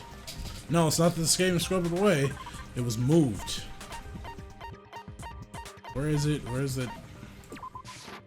got it! We getting hearts back. The stain on the girls' locker room carpet wasn't scrubbed away. In fact, I found it on the boys' locker room carpet. That's definitely the stain from my protein coffee. Then, does that mean that the carpets were switched too? But why would anyone do that? To move the murder scene from one locker room to the other. It's certainly plausible, don't you think? In other words, in order to completely swap the scene of the crime, the blood-stained poster and carpet were moved along with the dead body. By doing this, the killer was able to change the entire room where the murder took place. I can certainly follow your reasoning, but why would the culprit bother doing that? Huh? I'm on that ass. Why would they go through all that trouble of switching the scene of the crime? Actually, an even bigger question. If the murder did take place in the boys' locker room, then how did Chihiro get in the boys' locker room in the first place? To get into the locker rooms, you have to swipe your e-handbook across the card reader device, but Chihiro's handbook should have only allowed her access to the girls' locker room. She had no way to get into the boys' locker room to begin with. No, she did have a way. And I can tell you what it was. I highly doubt that. Shut up! I'm telling you, I know how she could have done it. Is he right? Could Chihiro got into the boys' locker room somehow?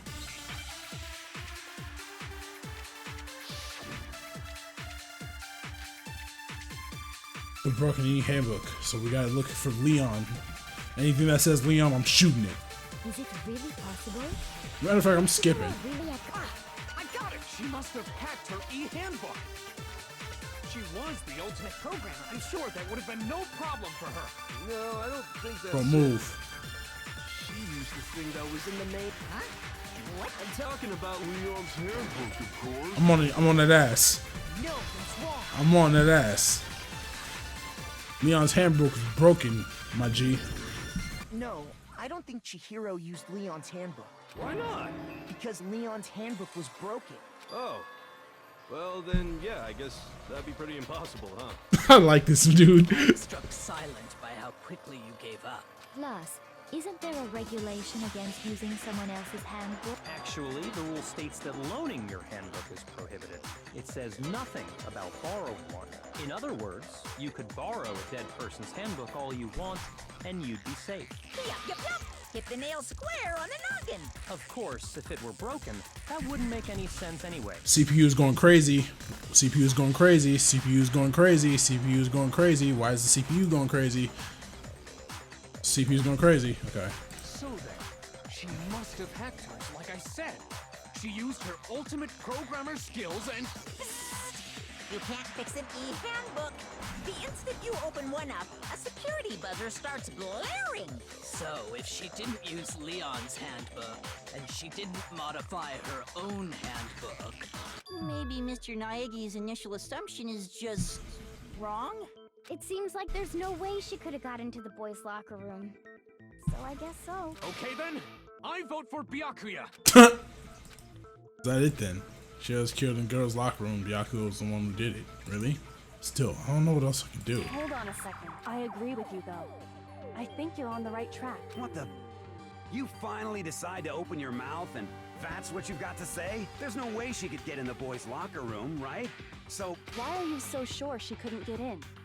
There's still one other way she could have gained access. What? What are you talking about? What other way is there? Well, to explain that, why don't we take a little break from the trial? I'd like you all to come see something. Wait. Just what do you think you're doing? Don't worry. This'll make the whole trial more exciting. I'm sure that thought must please you. We leaving? Huh? It'll make things more exciting? Well, all right then. I declare an official class trial recess. Huh? For real? Now then, what is it you want to show us? It better not be boring or I'll be very unhappy. Oh, I have no doubt it'll meet your lofty expectations. So, shall we go? What is it? So before I even knew what was happening, the class trial had been put on hold. We headed off with Kyoko in the lead. And where she took us was...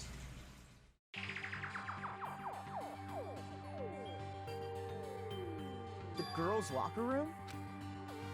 We've already searched this place top to bottom. What are you trying to pull, Missy? I'd like you to examine the victim's body one more time. You want to check it again. Be sure to examine the entire body very carefully. Take your time. Oh no. Examine her carefully. I'm skipping that. It's probably best if I don't run my hands all over a girl's dead body. It's not that I'm creeped out or anything, it's just based on religious grounds, you know? Very well. I'll do it. But you're a girl. You shouldn't have to touch a dead body. Just let one of the boys do it. No, it's okay. I think Chihiro would rather have a girl examine her. Facts. So just leave this to me. Facts. Sakura. What is this? Some kind of secret girl-on-girl action? Is that what you two are about? That's not it at all. Stop screwing around. Okay, here I go. I'm sorry, Chihiro. Please excuse the intrusion. Putting her hands together in a brief prayer, Sakura thus then began to quietly examine the body. Be sure to check her entire body, and I believe we will solve this particular mystery. Her entire body? I know you say that, but what? This is... What is this? What is it? Not possible. It's not She possible. ripped out her shirt, bro. Sakura's eyes were staring wildly at Chihiro's lifeless form. Her massive frame trembled. This girl is what? Is a boy. Ah, I see. So she was actually a he. Interesting. Thank you for confirming this fact. I don't like that. You're joking, right? I wouldn't joke about this. Ben, it's really true. Chihiro was a guy? A guy. Oh, what? You guys didn't know? Heck, I knew that right off the bat. Chihiro Fujisaki was totally a guy. He was a cross-dresser? Oh, we're really on fire! I wish I had killed him! So that's what Kyoko wanted to show everyone, huh? Interesting.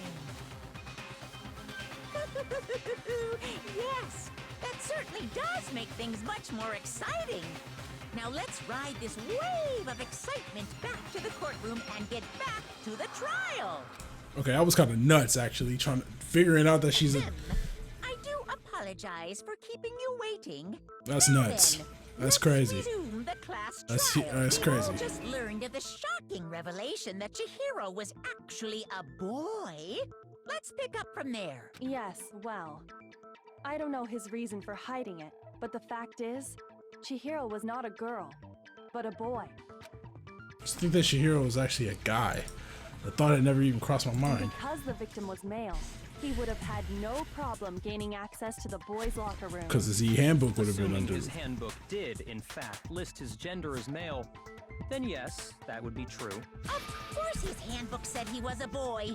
He dressed like a girl, but he was a boy. Why was he cross-dressing? So then, there should be no issue with Makoto's initial assertion. The victim was killed in the boys' locker room, and the killer could have easily used Sayaka or Junko's handbook to get into the girls' locker room. So Chihiro really was killed in the boys' locker room? I still don't understand the motive for moving the body, but yes, that does seem plausible. Well, I must admit, I did find it rather odd. I knew he felt a little off. There was a certain incongruity to his female body. This is the most titillating situation! So now everything has been connected. All the mysteries have finally become clear. Okay, well, connected or clear or whatever. We still think you're the killer, remember? Very interesting. This has become This very nigga, bro, he is, He's off in his own little world. bro, he's What pulling. about you, Makoto? After everything we've learned, do you still think Byakuya's the killer? Well, without a doubt, Byakuya is the one that made Chihiro's death look like Genocide Jack did it. But I think he might not actually be the killer after all. What? But aren't you the one who accused him in the first place? He just seems to be too easygoing about all this. Like he's enjoying us solving the mystery. The way he's acting, It makes it seem like it doesn't have anything to do with him. And you think that might be because it doesn't have anything to do with him? Plus, the evidence he left behind was a little too... how can I put it? Overt. He consciously chose to use the extension cord, knowing it could connect him to the murder. At least, that's how I see it. And Byakuya, when you found out the murder took place in the boys' locker room, it seemed to rattle you. And You then on that again, head. when he found out Chihiro was actually a guy, if you really were the killer, that stuff wouldn't have had any effect on you. So that's your thinking, huh? Well, it bothers me that you don't have more concrete reasons, but it's fine. I guess I'll mark it as correct for the time being. Mark it as correct? He's right. I am not the culprit. I just happened to come across the corpse in the girls' locker room and decided to alter it. This nigga playing games. I like that. That's right now. I like that. I'm not effing with you right now. I'm telling you the truth. Well, I find it very hard to believe. Go ahead. Find it very hard to believe. You're free to be executed along with the rest of us. If you're really telling the truth, then why? Why do you do that to his body? For fun. My reasons hardly matter right now. Uncovering the culprit is much more important, wouldn't you say? Now then, if it wasn't me, who was it? Well, I don't think I can say for sure without talking about it a little more. We're seriously gonna keep going? We're all good, aren't we? I thought it was clear Byakuya did it. No, I'm with Makoto. If there's any doubt whatsoever, we need to explore every possibility, because if we're wrong, we all die here. That's true. Very well then. I'm with you too. Damn straight. Count me in. Do you not have a mind of your own? Of course I do. What am I, an ant or something? Anyway, let's discuss this all as a group one more time. These niggas funny. We still have time to make our decision. They're hilarious. That's very true. Our lives are all on the line. Excellent. Then shall we resume our game of hide and seek? Byakuya didn't do it. Then who's the real killer? Who murdered Chihiro? There's one thing we can be sure we know about the killer. The killer was able to... Yeah, the killer's a guy. I got it! Since the crime scene was the boys' locker room, you would need a boys' handbook to get in. Since Leon's handbook is apparently broken, the killer would have had to use their own. In other words, it had to have been a guy. But that's still not enough. I need to find some more clues. Celeste's account. Alright. Alright, I'll be able to read this. I'm about to cook. Watch me. I'm about to cook. I'm about to cook. Isn't there a single clue that might lead us to who did what? Clues are one thing, but did nobody get a look at the... I'm sure if someone saw the killer, that Perhaps someone saw the victim at some point. Yeah. All we need right now is any kind of new info. It's over. You want to know who saw the victim? The killer. And only the killer. Nah, I don't know about that. No, it's wrong. You just said that Byakuya saw the body and altered I it, so... believe someone else did see the victim before he was murdered. Oh. What do you think, Celeste? Oh yeah, Celeste told us. Yes, I did see him. Huh? Really? Oh, but I suppose only Makoto knows about this. The rest of you had no idea, did you? That is why you're all making such ugly noises. Okay, Just hurry up and tell us! facts. Like, what is she talking about? Right before nighttime, I saw Chihiro in the dormitory warehouse. I saw him stuffing a track jacket into a duffel bag. And then, I assumed, he headed off to exercise. A track jacket and a duffel bag. But we didn't find anything like that at the murder scene. It seems likely that the culprit destroyed them to get rid of any evidence. And that is when he said something that struck me as rather odd. Well, I better get going. I'm in kind of a hurry. Chihiro told me he was in a hurry, but why would he be in a hurry?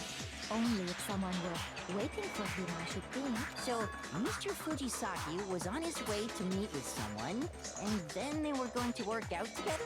But Hina and I had invited him to exercise with us plenty of times, and he always declined. Probably because he was afraid you'd find out the secret he was hiding, right? Which means that conversely, he must have trusted whoever he was meeting with very much enough so that he was willing to risk his secret being revealed. What a marvelous friendship! The point is, whoever he met up with is the culprit, right? So we just gotta figure out who it was. But knowing what we know, I can't even guess. No. You already have what you need to make the connection. Huh? You know who the killer is. Seriously? Who is it?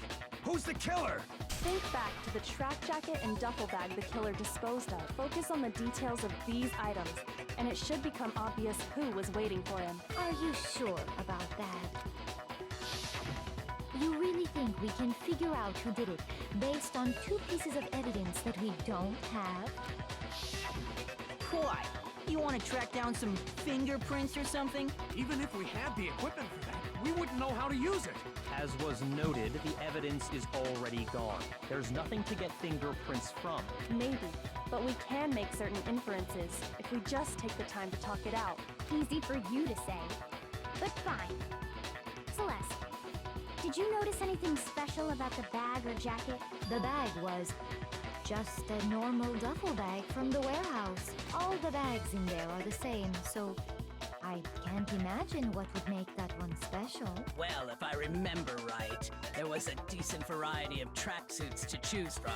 Do you think there might be some connection between the culprit and Chihiro's jacket? Perhaps. Let's explore that and talk a bit more about the jacket you took. Does Chihiro's track jacket really hold some clue about the killer? Somehow it's really hard to believe. We're shooting bullets again. Let's do it. We're shooting bullets. We're shooting bullets, and while we're shooting bullets,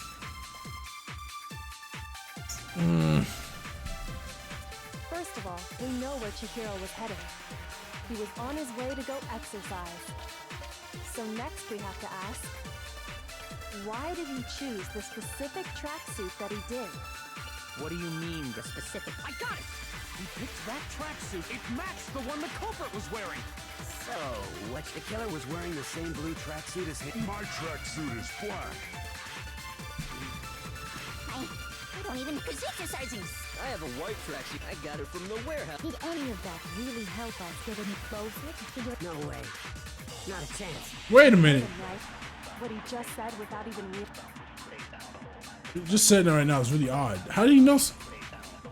First of all, we know he was on his way, so next week, why did he choose? What do you mean? I got it! It matched the one. So, the killer was Wearing the same. How did you know it was a blue tracksuit, boy? No, that's wrong. I'm on your head, boy. You know I will. Okay, CPU is going crazy again. Hold on a second, Mondo. What did you just say? What he was talking.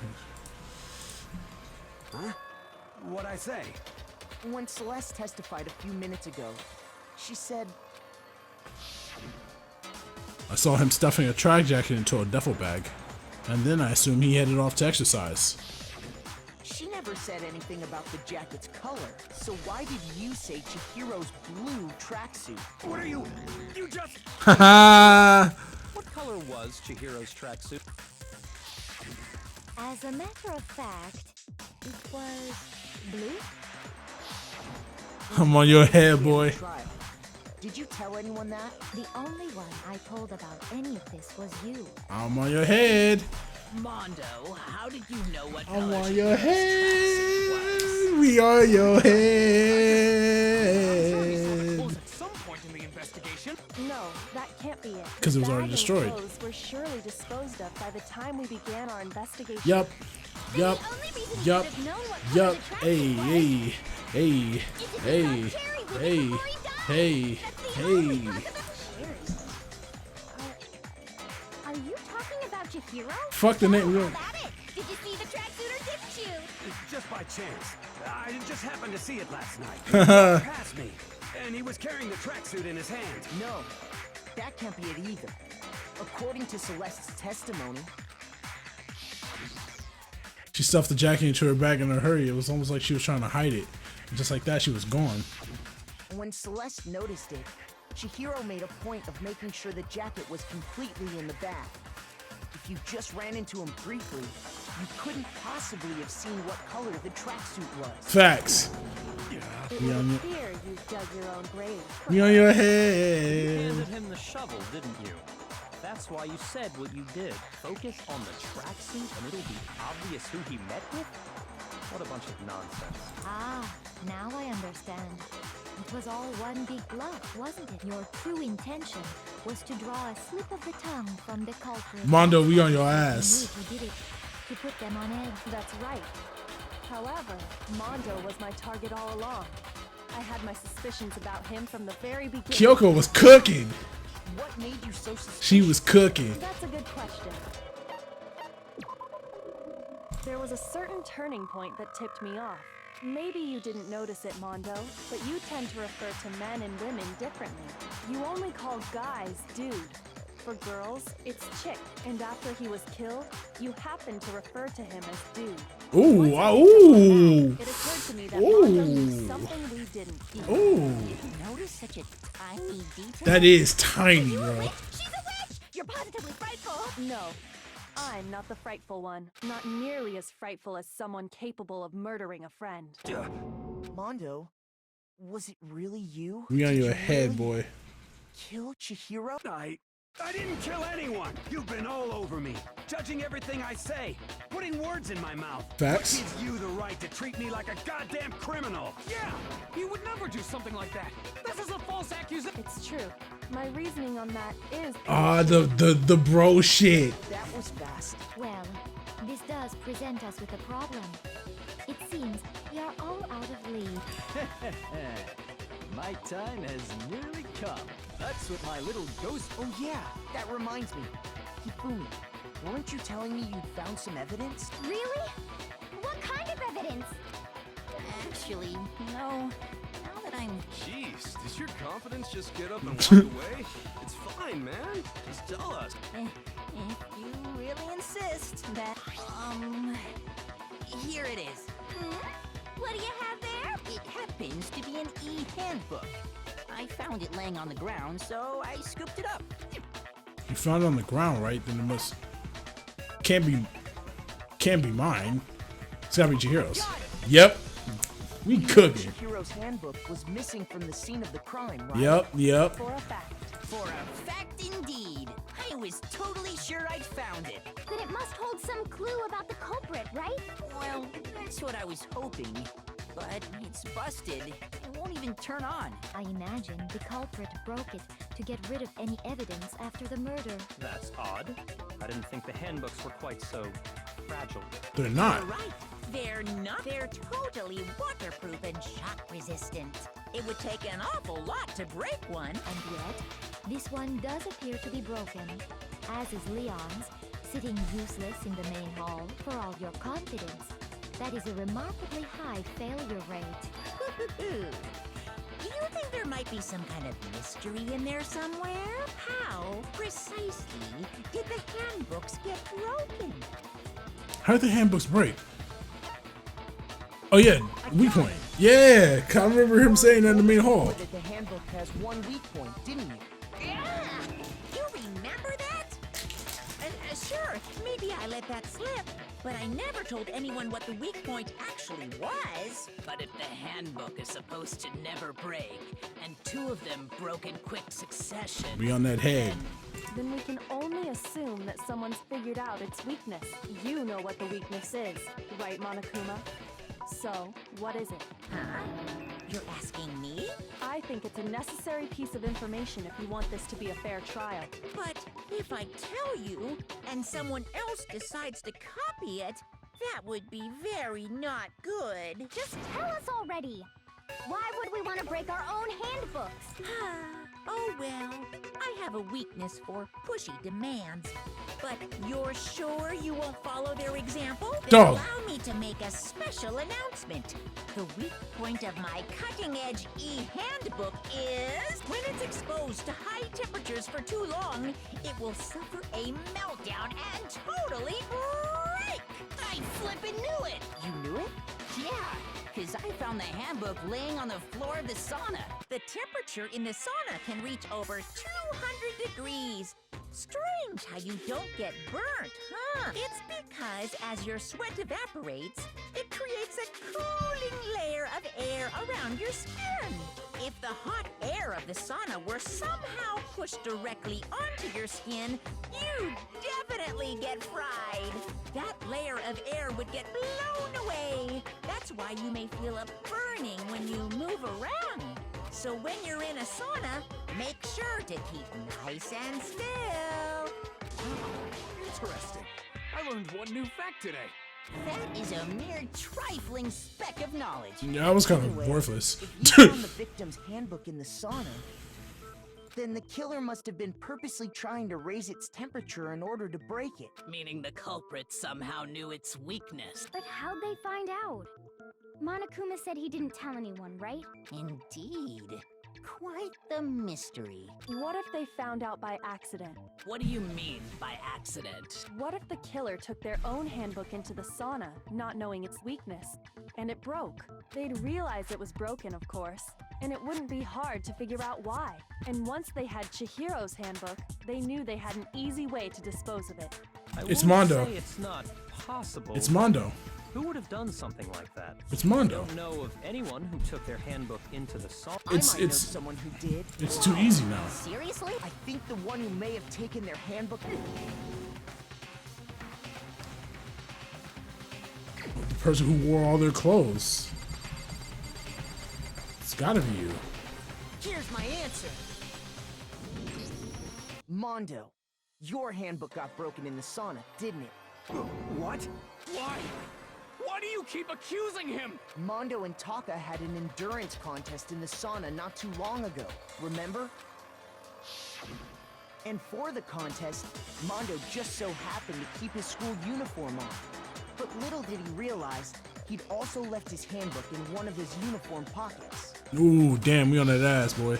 And when it was all over, Mondo discovered that taking your handbook into the My sauna fucking could easily CPU, dog.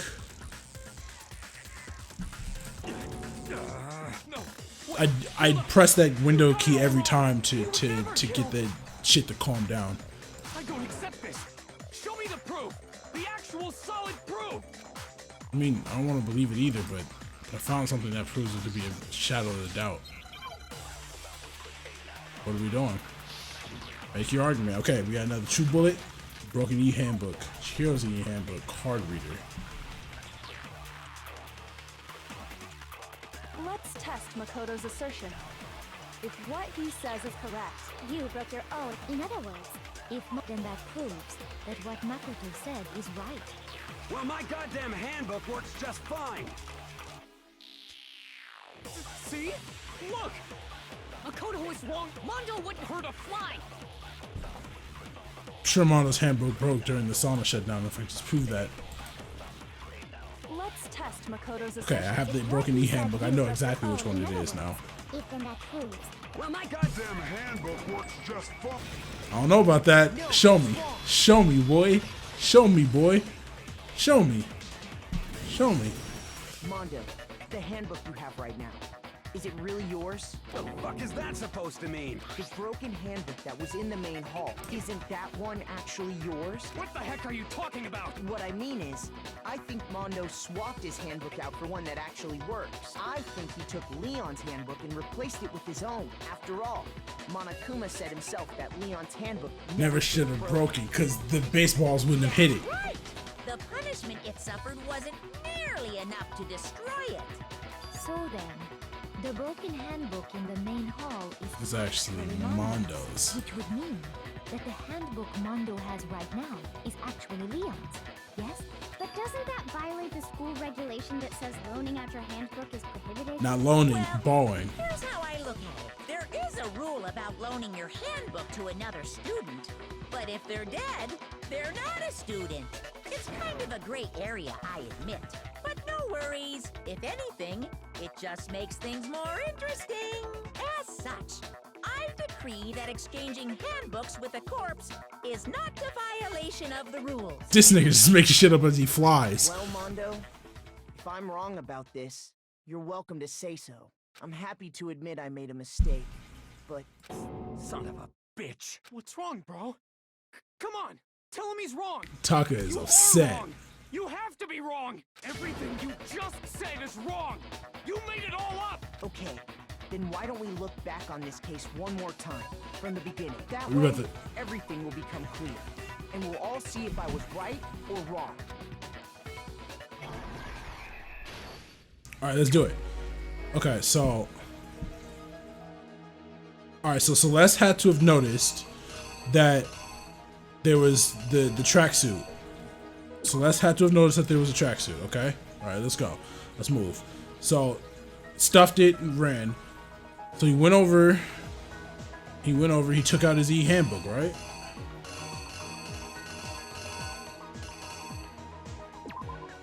He took out his handbook and he put it up against the boys' locker room. Walked in, saw Mondo. And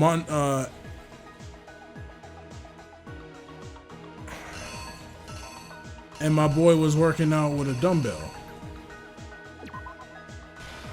Yeah. And then, okay. So what happens right here? So obviously, bro gets hit.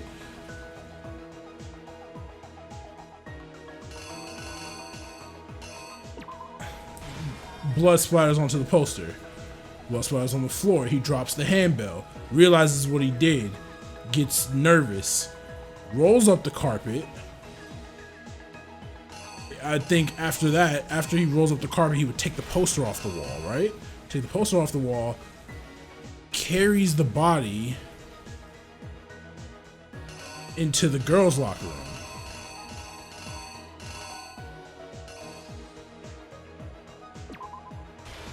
Okay, and takes that, opens it,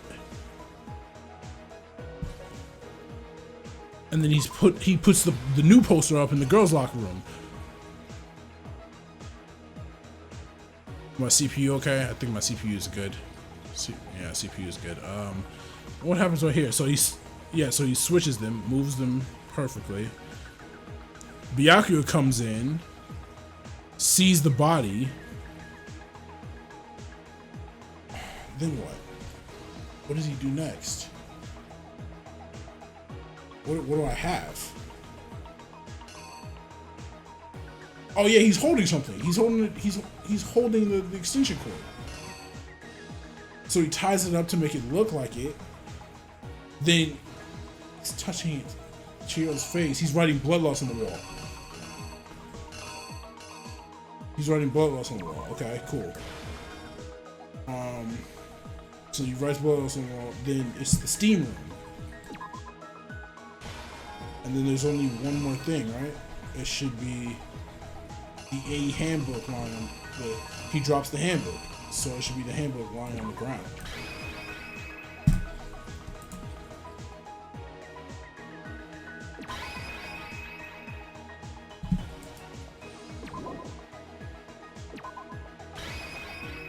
The killer is you! First, let's take a look back to before the I think I got it. Last night, Celeste saw Chihiro in the warehouse, correct? At the time, she was apparently stuffing something into a duffel bag. That something was a blue tracksuit. You can confirm this, right, Celeste?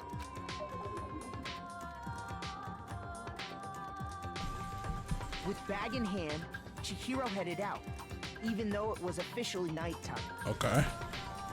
She made her way to the locker room, specifically the boys' locker room. But how could the victim, who was apparently a girl, access the boys' locker room?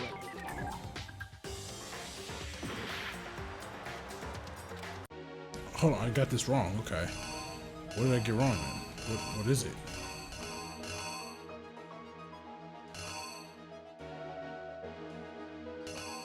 What am I getting wrong here?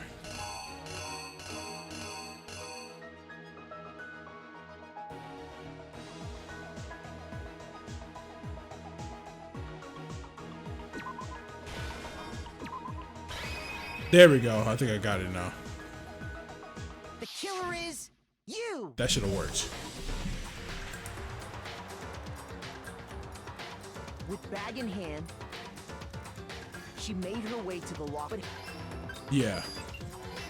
Yep. Okay. Simple. Get this out the way. She was really a key. Shift it. Once inside, he met with someone there. And the person It's so he hot. met was the one who killed him.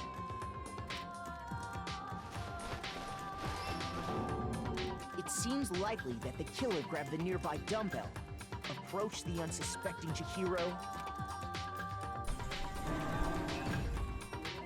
and attacked him. And that's where the bloodstains on the poster and carpeting in the boys' locker room came from.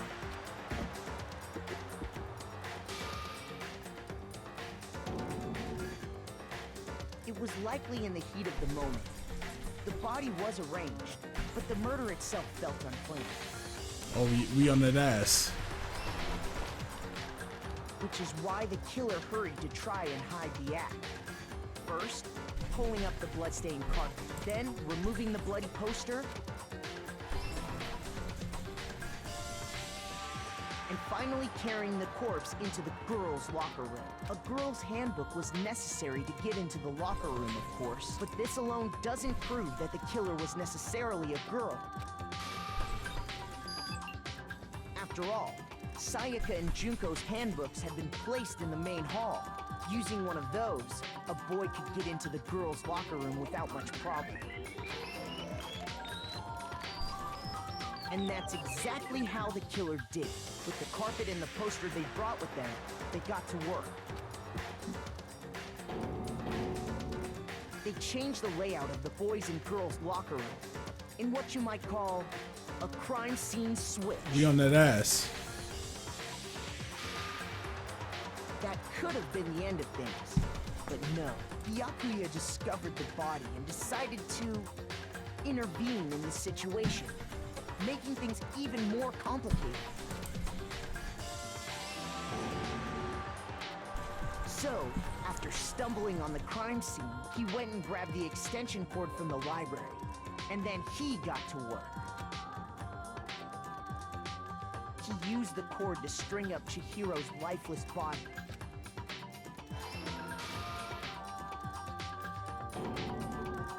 Then, using the victim's own blood, he left a grisly message there at the scene of the crime. I'm so quiet right now. I'm just watching my work play out.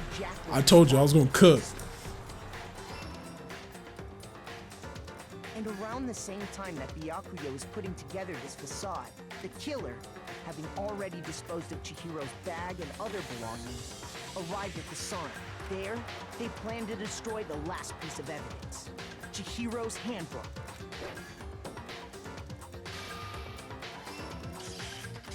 And just as the killer expected, the steamy sauna was enough to ruin the electronic gadget. Somehow, the killer knew that the handbook couldn't stand up to the heat of the sauna, and the reason they knew that is because the sauna had already wrecked their own handbook. And that's how it all played out. I'm on your head, boy. Let's do this. Let's do this 1v1 real quick. This can't be right. He hurt. Yeah. Where's your evidence? You need evidence. You need proof. Without any proof, you can't pin any of this on him. Evidence that Mondo is the killer. That already revealed itself early in the trial. If I could somehow show what Mondo's handbook is right now, once I do that, everyone will become clear. Bullet time battles. Absolutely. Let's talk a little bit about fever time and nega time. During a bullet time battle, if you press the space key, fever time will activate and the tempo will be forced to its max. At this point, even if you push the buttons at random, you won't miss. So you can push right mouse button, left mouse button, right mouse button, left mouse button, however you want to destroy your opponent's verbal assault. But this only lasts until your focus gauge runs out, so make the best possible use of your time. Of course, it wouldn't be fair if you only got access to special time, right? So we've also prepared something called nega time that your opponent can use. If the opponent activates nega time during the bullet time battle, your tempo marker will disappear, making it quite a bit tougher to hit the buttons in rhythm. If you were to activate fever time at this point, no, never mind, I'm sure nothing would happen. I don't know what I was worried about. Unsurprisingly, if your action difficulty is set to gentle, the opponent won't use nega time. Well then, good luck and have fun. Okay, so it'll probably just cancel it out. But I'm not going to let him cancel it out. I need that fever time for me. So, show me some evidence. You're wrong. I won't listen. I refute you. False. Show me some evidence. I won't listen. False. I refuse to vote. Show me some evidence. You're wrong. I won't listen. I refute you. Oh, I'm on his ass. He got that nigga time going off still on his ass. I won't listen. False. You're corrupt. Got him. I'm on your head. This should prove it. I'm on your head, boy. You activated that nigga time and I was cooking. Everything so far is right. Mondo must have replaced his broken handbook with Leon's. In which case, we can just check each of our handbooks right now. Once we do that, we don't gotta do that. Huh? Yeah, I did it. I killed him. Damn, bro.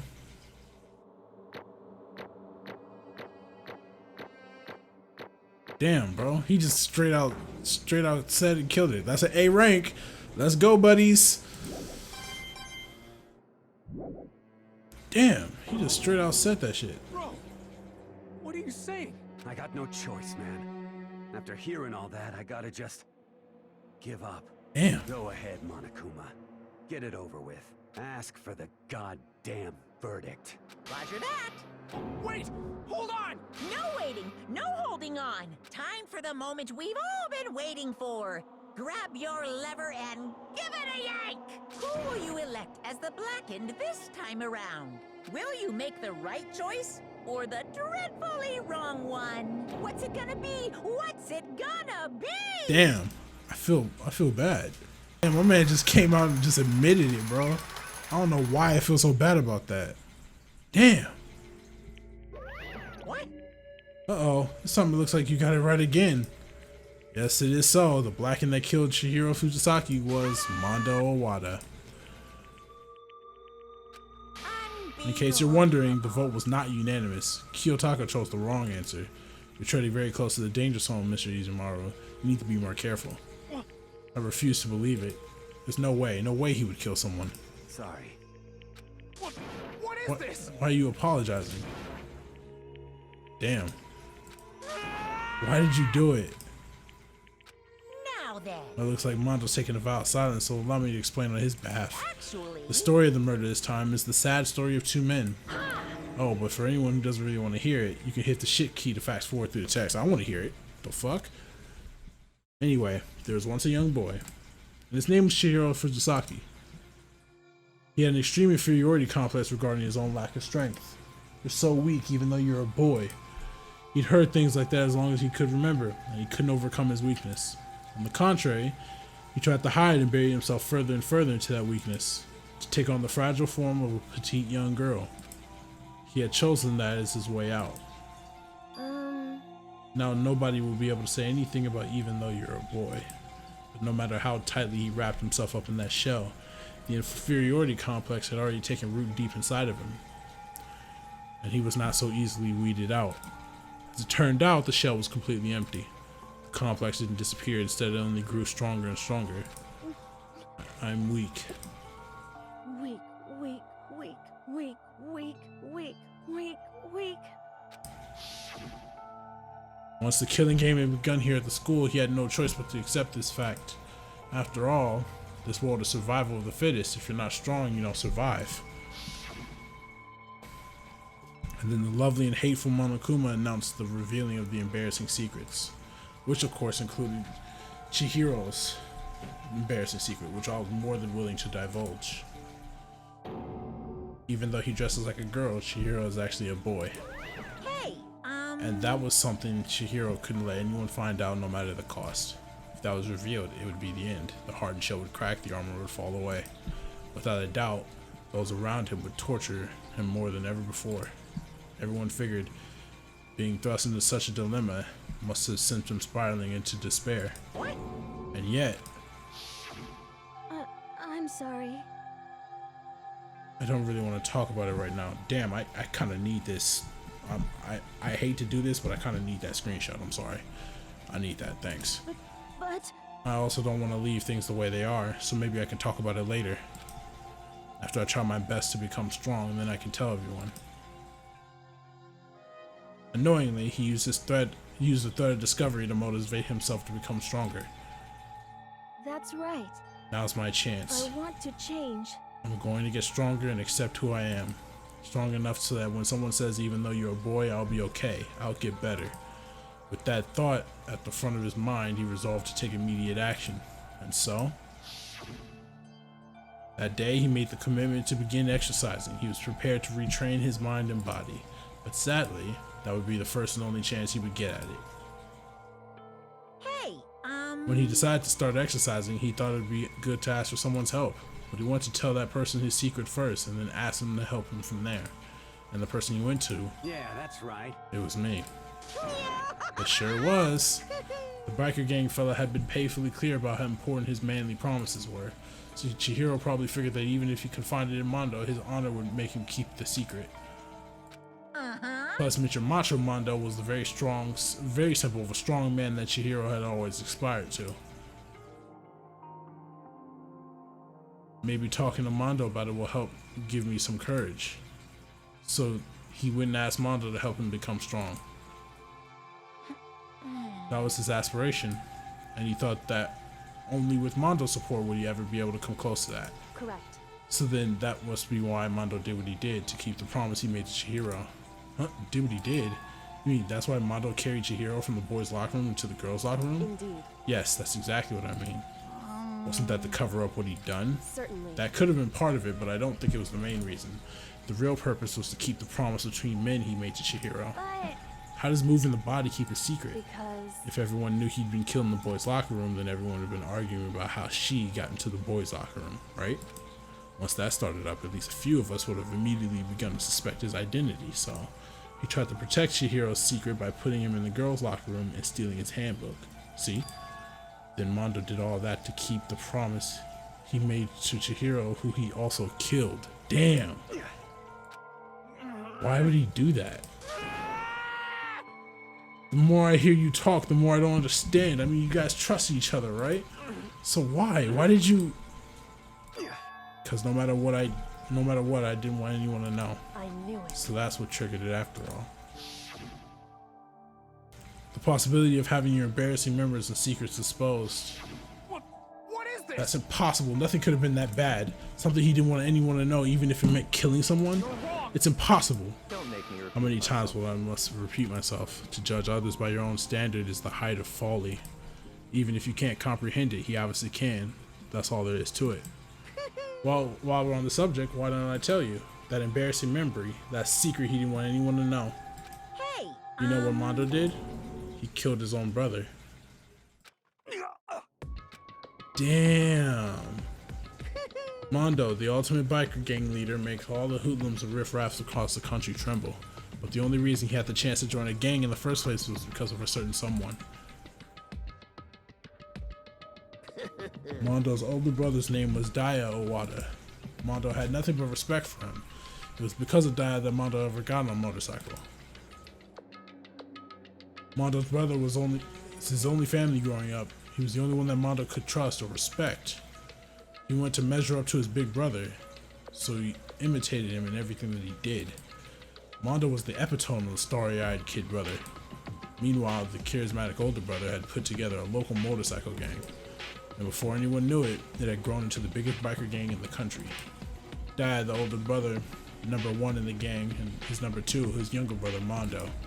In the beginning, everything was peaches and gravy, but when Mondo started to think about how he would have to take over the gang from his brother someday, his brother's greatness, his reputation, began to gnaw on Mondo's very soul. Kid's gonna take over for Daya, huh? Daya created this game with his bare hands. Mondo was just along for the ride. Can someone like that really be our leader? All that'll do is make the gang look bad. Almost every day, Mondo heard the gossip and whispers of the other members of the gang, which is why I just gotta get stronger than Daya. Once, just one time. No matter what, I gotta win. Don't fuck with me. I don't care what it takes. I gotta come out on top.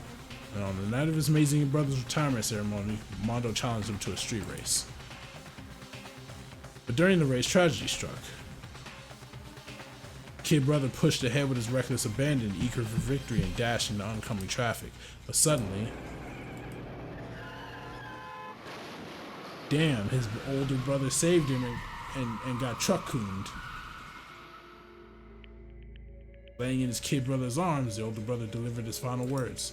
My bad, kid. I fucked up. Sorry.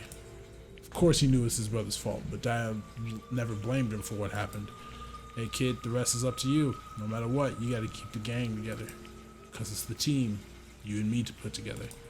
It's a promise between men.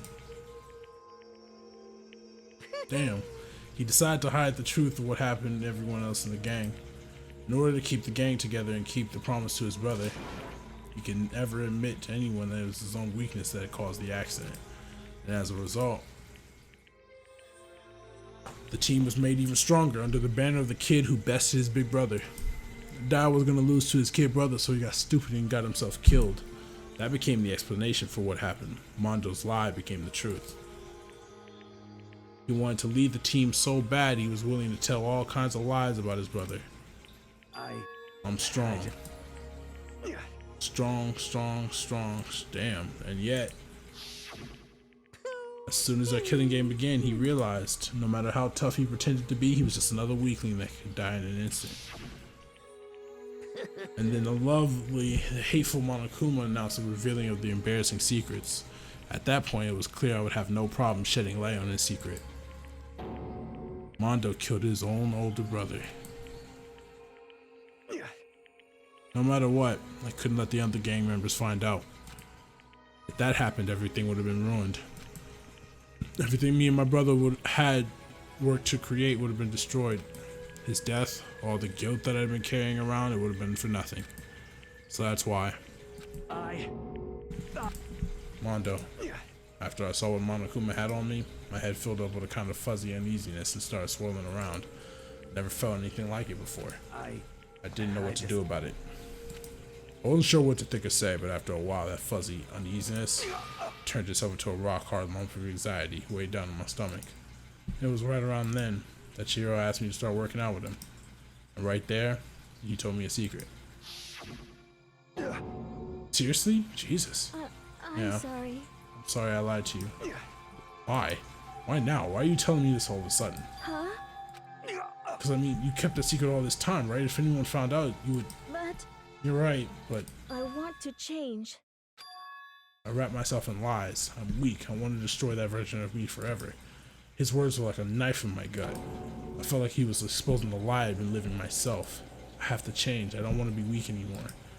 You're so strong it can hurt you, right? Whatever secret Monokuma might tell us. You piece of... So what? You're saying I should just say it? What? You're saying if I really am, I should just be able to tell everyone my secret. Huh?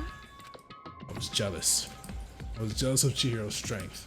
He had the strength to face his own weakness to try and overcome it. It was the kind of strength I never had. So I was jealous of him. And that jealousy broke me. What? Are you making fun of me? I'm strong. Are you fucking with me right now? No! I'm not making fun of you. You really are strong, Mondo. I felt like I could hear something starting to creak. Something inside my head. What do you want me to do? What was I supposed to do? What was I supposed to sit back, let my secret get revealed and ruined everything? What's wrong? Why'd you have to tell me all that? Are you trying to rub my failure in my face? I just wanted to... Just really admire you. I admire your strength. Yeah, that's right. I am strong. Strong. I'm strong. Stronger than you. You son of a bitch. Stronger than Daya. I don't remember anything after that. When I woke up again, he was laying at my feet covered in blood. I had the dumbbell in my hand. I was just staring at him, down on the ground. I killed him. I killed Chihiro. Even after all this time, I'm still just as weak as I've always been. And thanks to that, I did something I can never take back. Mondo. He was normally so aggressive, so angry. Hid that weak side away from everyone. That was his secret. A weakness like that lived in a heart like his, and it turned him to cold blood. God damn it. Look at him. You see? You're all just like him. For a secret from the past, for a memory. For that, he killed another living human in cold blood. Couldn't cut free of his regrets from the outside world. He doesn't know what true strength is. Do you see hope anywhere in there? Because I sure don't. You bastard. Shut up, you son of a bitch. Go ahead, say it again, I dare you. Yep. Okay, I say it as many times as I want. That's what I want to say, but unfortunately I can't do that right now. Because the time for punishing is fast approaching. Punishing? You mean execution. But I promise you, right? The blacking that disturbs the peace will be punished. Ridiculous. Hold on. Now then, I prepared a very special punishment. Let's give it everything we've got. It's punishment time! Sorry, man. I couldn't keep the promise we made. From one man to another. Bro got turned into butter. Damn. Laugh at death and your soul will forever be at peace. Can't be. My brother. Another murder and another execution. I want to feel again. Everyone's lives are taken so lightly here. I feel like I might be going mad. Maybe I'll just let it happen.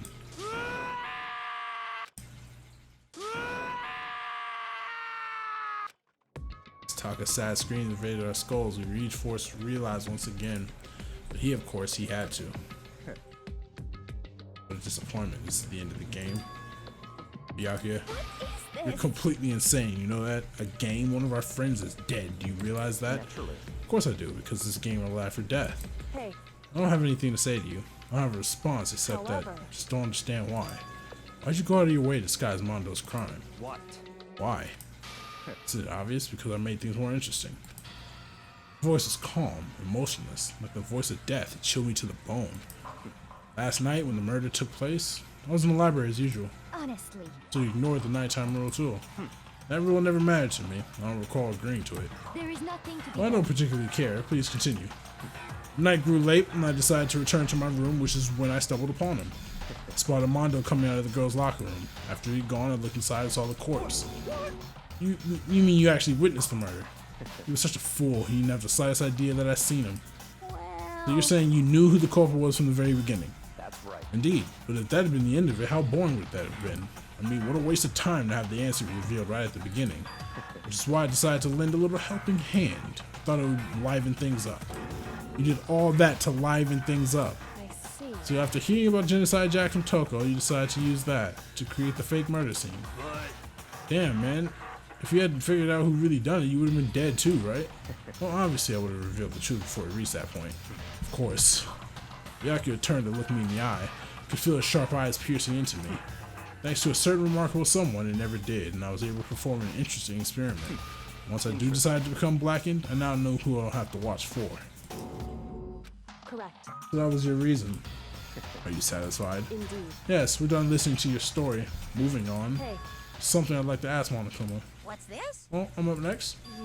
You like to perform these elaborate executions each time, correct? My question is, why?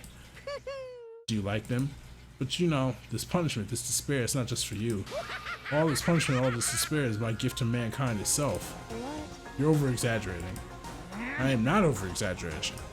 The punishments are meant to transform our hope into despair. What do you mean? Mean? Mean?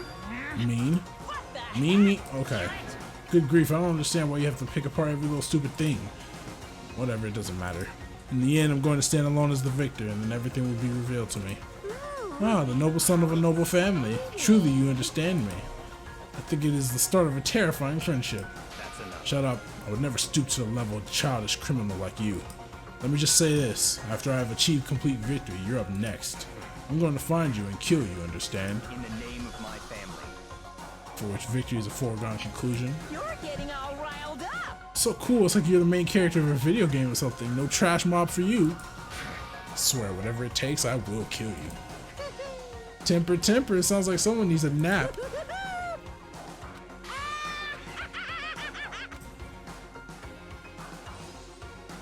Monokuma's laughter peeled across the courtroom, and the curtain closed in the case of Chihiro and Mondo.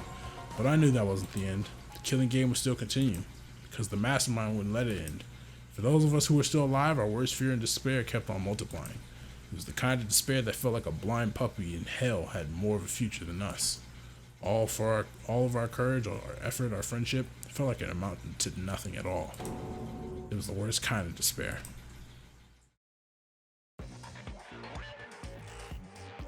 Well, anyway, like I was saying, this is a pretty good spot. Yeah, a really good spot. Anyway, isn't it amazing how that girl went and killed someone before things even had a chance to get boring? Once things really get moving, it'll be like a roller coaster. There won't be any stopping it. Fear and despair charge forward at a speed nothing can hope to match. But I must admit, I'm disappointed. I went to all the pain and effort of making you part of the group, and you couldn't play your part. You do remember you were supposed to make the first move, right? Well, no biggie. Nothing we can do about it now. So just do your best to make things more exciting from now on, okay? After all, that's what everyone wants to see. There's one thing I'd like to ask you. As long as you don't want to know my measurements, fire away. Who is it? The 16th high school student, I mean. Ooh, my. You really took me by surprise there. I know I said you could ask anything, but super denied, ultra denied, and nobody'd be dumb enough to reveal that, right? No matter how close they were to their friends. Okay, so there's a rat. We got a rat. Chapter 2 is complete. And that's where I'm going to end it. Damn. Long video, but surviving students, there's only 10 left. We're getting close to the end, boys. Damn. Rest in peace, Chihiro. Rest in peace, Mondo. Y'all have my respect. I ain't got nothing else to say. As always, we move.